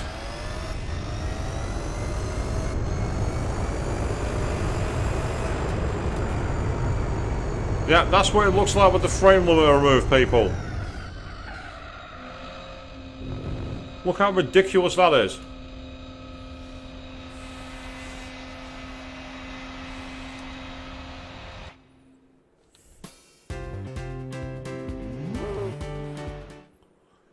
And no, I'm not going to try and race it like that. I don't think it's possible to play. What I can do, just to have some fun with it, I'll try it for a laugh. The next circuit, if I go into practice mode. Okay, here we go.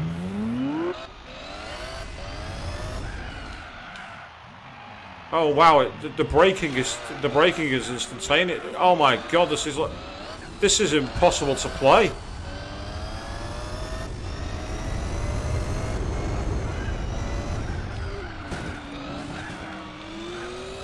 Oh my god! It's hard to describe just how the car does not handle. It's insane. Like the braking. It seems to stop almost instantaneously, but the problem is that when you get in afterwards, pressing even the tiniest of inputs on the directional pad sends you flying into the sand. Oh god, this is hilarious.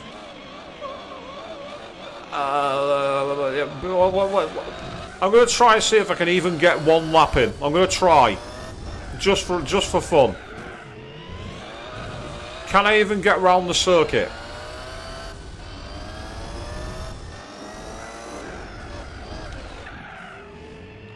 See, the problem is that the frames, I actually feel like I'm going way slower because it's impossible to see what I'm doing.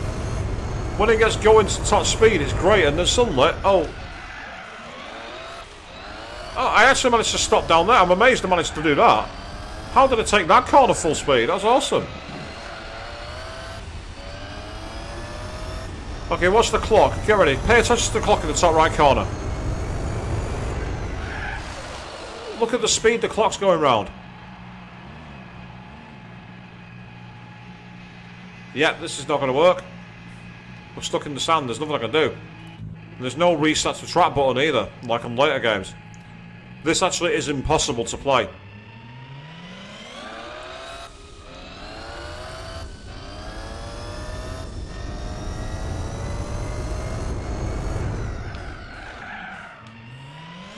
It's like the stopping distances are impossible to gauge. Oh god, this is almost like drunk driving. This is insane. I actually feel like I am absolutely off my tree at the moment. It's like I can't put any input in. The tiniest of input is sending me like 5 miles to the right. Oh, and then I can't, because the tyre squeal is being simulated at such a high speed. I can't react to the change in loss in grip. It's actually impossible. This is ridiculous. See, it's like here. I'm stopping to a dead stop. Oh my god. Oh wow. Oh god, no. No. This is a bad idea. Let's return to normal. This is the difference that being in normal does for gauging your distance.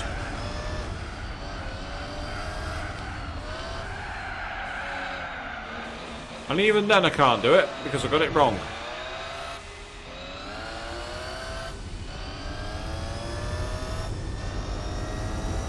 Yeah, don't try playing this game with the frame limiter removed, people. Just don't. Don't do it. Yeah, this is not going to work. We'll start from the back of the grid. We'll start from the back. We'll go. There's 2 more races and then we're done.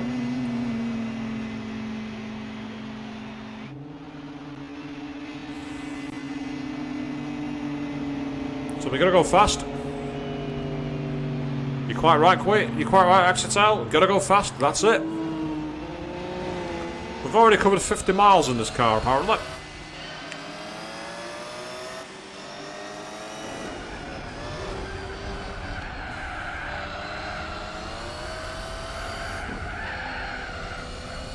And there we go. Give me that slipstream, please. Thank you very much. Appreciate that.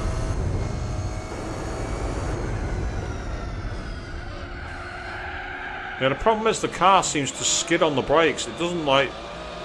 The car's grip just falls away. Because of the sports tyres. It's like the car just seems to lock up on the braking. It's almost like you can't... It's almost like you've got a tap brake. In fact, that's probably the best way to do it. Ironically. By tapping the brake, then I actually did better. I have much more control. I remember a lot of the guys who used to run without ABS in racing games. They talk about pumping the brake to almost try and simulate ABS because you're trying to put the pressure on, then off, then on, then off. But it's not working very well for me at the moment. Still, it's early doors in the race yet, so we've got plenty of time. You can see they're just so much more confident in the car in the corners. They're absolutely nailing me for pace in the bends.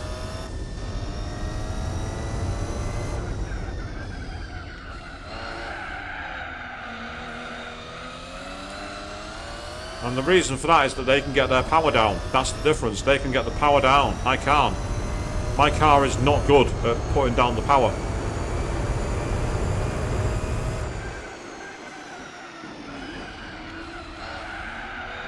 See, even then it looked like I was going to get to the apex, and then the car just lost all sideways grip. Because it's got so much power and so much torque, it's being pulled out of line very easily. Even with the rear wheel drive. But the NSX is going to say farewell.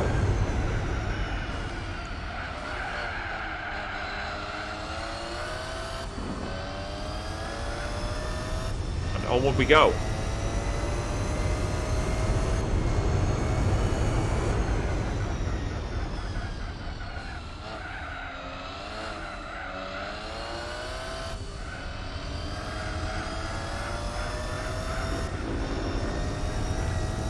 Fantastic, we're through that, that's great.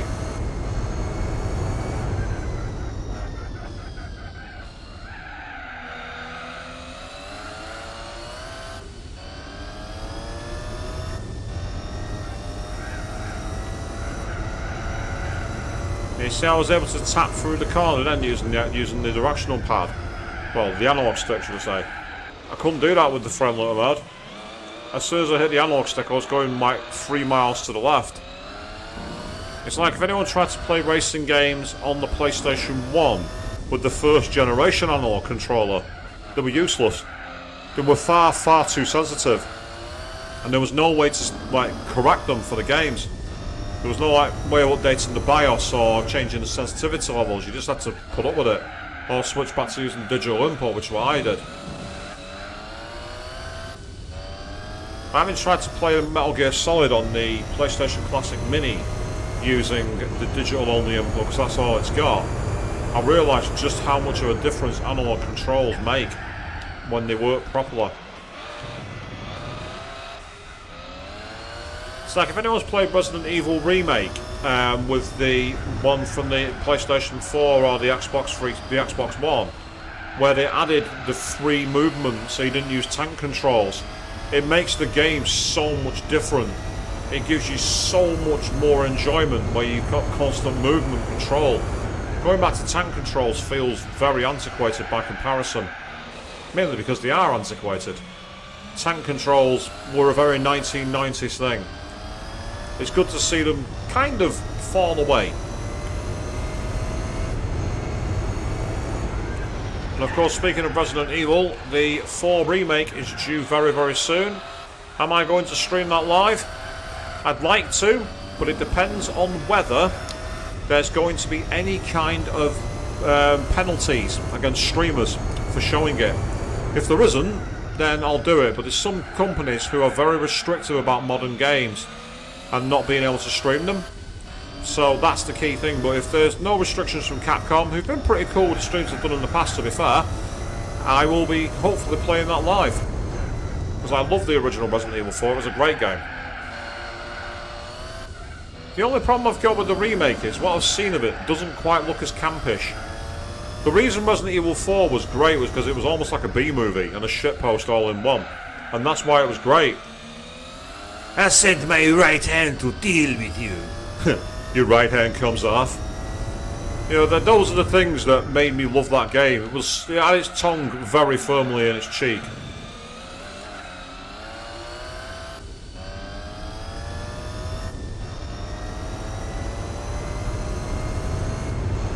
I actually still have a copy of the PlayStation 2 version of Resident Evil 4. It's very different to the modern remakes of it. Like the HD remasters, for example. It's a very different game to look at. Oh, yes. Say no more, Exital, you're not wrong. That one scream from that character. Oh. There were many times where there was an unexpected stray bullet. And of course, I used to like putting that character in the armour. So I could, every time they started doing that, I could just shoot them with the rocket launcher or the Gatling gun or anything I wanted, and it didn't matter. They were not going to die. I could just have fun. Top tip for anyone who wants to beat the game on professional difficulty, make sure you use Leon's gangster costume. If you do that, Ashley gets the armour and it makes her completely invincible. She can't be kidnapped, she can't be killed. On professional difficulty, that's absolutely priceless. Because you're going to die a lot as Leon. Professional difficulty on RE4 is brutal.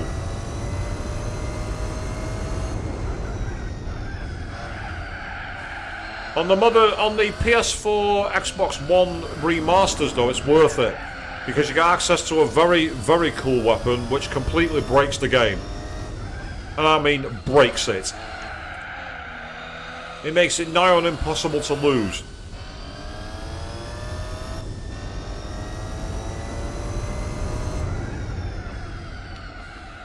Oh god, yeah, you're not wrong, Axel. Yeah, Ashley dies and he just goes, oh, no. And then falls to one knee. It's almost like it's being sarcastic. It's like, oh, no. Can I get some wine from this Riviera now, please? Yeah. Yes, the dying noise. Like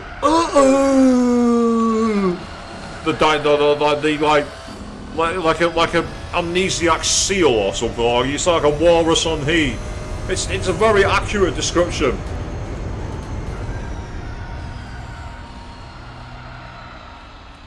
Yes, that was a pasting.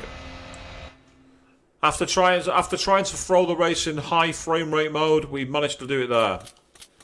So that's another 7,500 credits in the bank, and we've got one more race left at Suzuka, Japan, and after that we will be done with this race. I'll be able to sell that car and make a load of money, and that would be a fantastic place to wrap things up for tonight. So let's get into the race. The most unfair race I could possibly have come up with here, really. This is unfair to a whole new level. Yep, see, they can get off the line a lot faster than me because my car has too much power and the wheels are just spinning incessantly like they don't know what they're doing. And as a result of that, they take the lead into the first corner. And I'm just like, that's cool, that's cute. Now give me that lead and leave me alone. Now, this part's going to be challenging in this car because it's got no grip, and this is a very high grip section.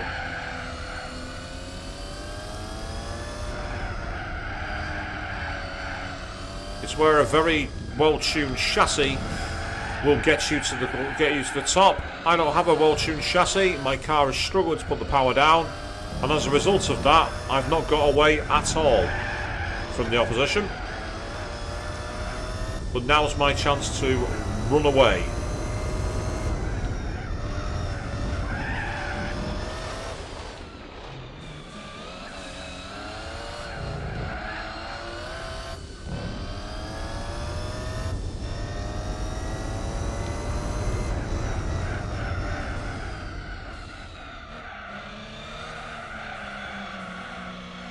I am still disappointed though. I mean, don't get me wrong, I love the fact that RE4 is being remade, but I want to know why Code Veronica wasn't remade. The unofficial Resident Evil 3. That game was ripe for a remake, because there's so much about it that needed to be updated. The gothic setting was gorgeous. I'd love to see that in like a modern engine. The characters could be made a bit less campy, particularly Alfred and Alexia. They were a very interesting couple, shall we say. But I think a lot of that game would have been fantastic in the modern era. It would have been brilliant. Say, Code Veronica's often overlooked, but it actually did some really important firsts. It was the first game to have actual tracking cameras rather than all fixed cameras all the time. So when you got on an elevator, for example, the camera went with the character. You didn't have like a load screen or anything like that. It was the first game to feature dual wielding of weapons. So it was the first game to really make the knife a properly viable weapon. There were so many things it did well. It was the first game to feature first-person shooting mechanics with the sniper rifle and the infinite launcher. Oh yeah, Resident Evil 0, bring back Billy. Yes, that's another forgotten game actually. It's pretty much forgotten, Resident Evil 0. What I always found weird about that game is how Rebecca in canon is always like has no idea what's going on, yet she'd been up against like, you know, the leeches and everything else with a prisoner, and I'm like, this doesn't make any sense. How can you be such a wet blanket? It was weird. Yeah, Billy Cohen was an interesting character, to say the least. Queen, yes. The Ashford twins were very interesting, you're not wrong. That's one way to describe it.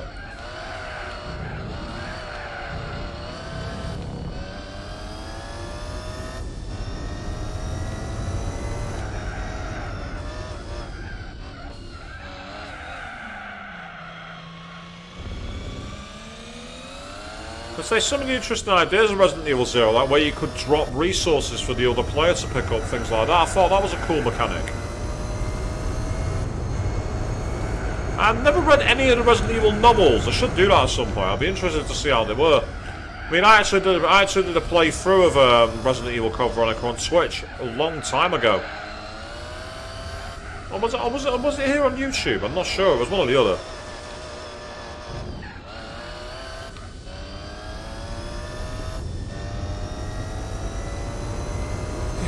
You weren't a fan of the leeches, Axetal?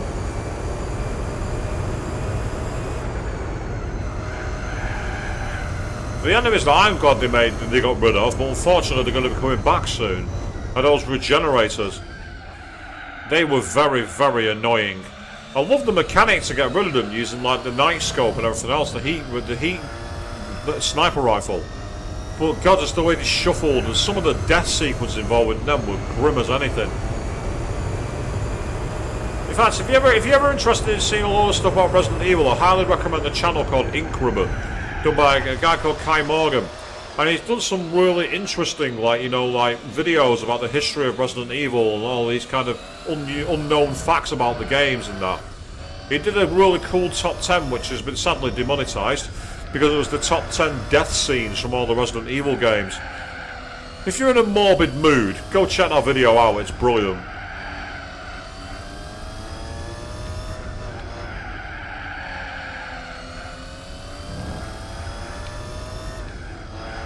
I've only briefly played the light gun games.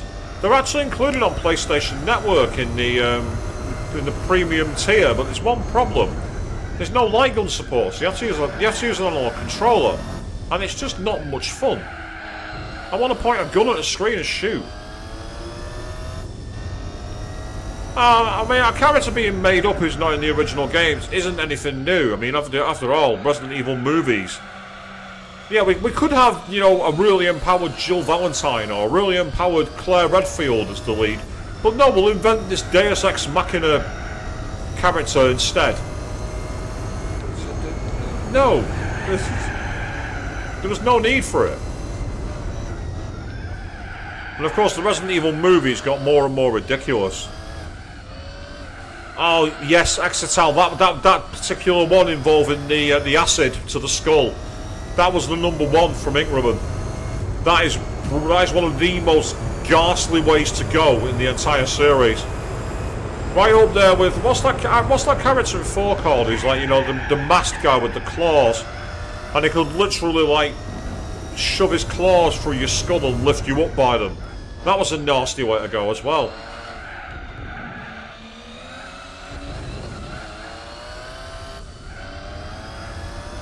And then there was Yawn in Resident Evil 1 where you could be swallowed whole by it. That was pretty gnarly as well.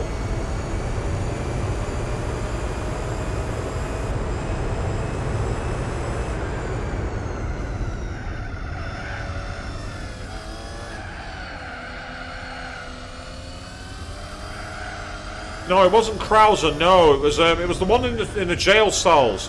Wore a really thick, like almost American football helmet, and had like 3 long claws like Vega from Street Fighter does on each hand.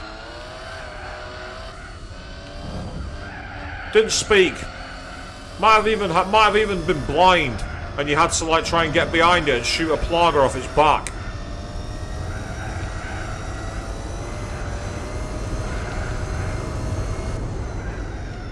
So I didn't really play Resident Evil 6 because what I saw of it just didn't take my fancy at all.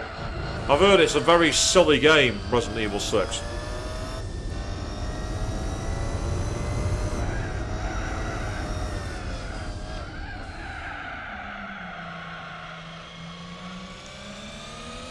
Oh, chestbuster scene.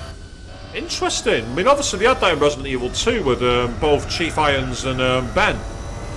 They literally copied Alien 100%. In fact, when you think about it, the original Resident Evil 2 on the PlayStation 1 was pretty much Aliens. The actual story, especially for Claire Redfield, was Aliens. Ripley and Newt, Claire and Sherry. Direct parallel. It's absolutely shameless and it's awesome.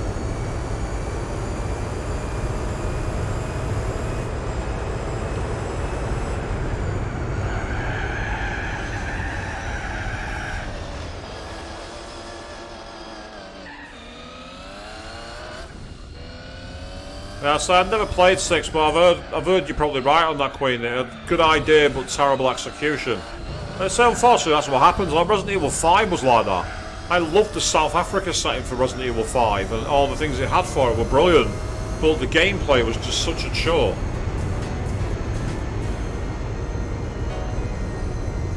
And there we go. On the stroke of midnight, we finished the race. And with it, we also finished the championship.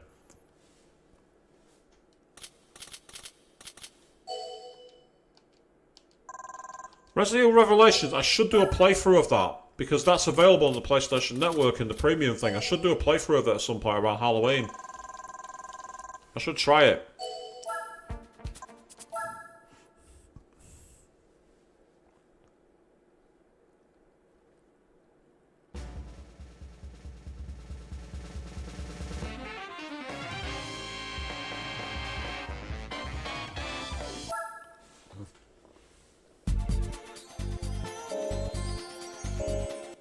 You can see where the menu is. Oh, now we've got Hong Kong in the city courses. That's awesome. I'm just going to quickly make some money by going to this version of the car. And if I go to sell, check it out. 318,000 credits. Thank you very much. I do want to sell that car because it makes me a lot of money.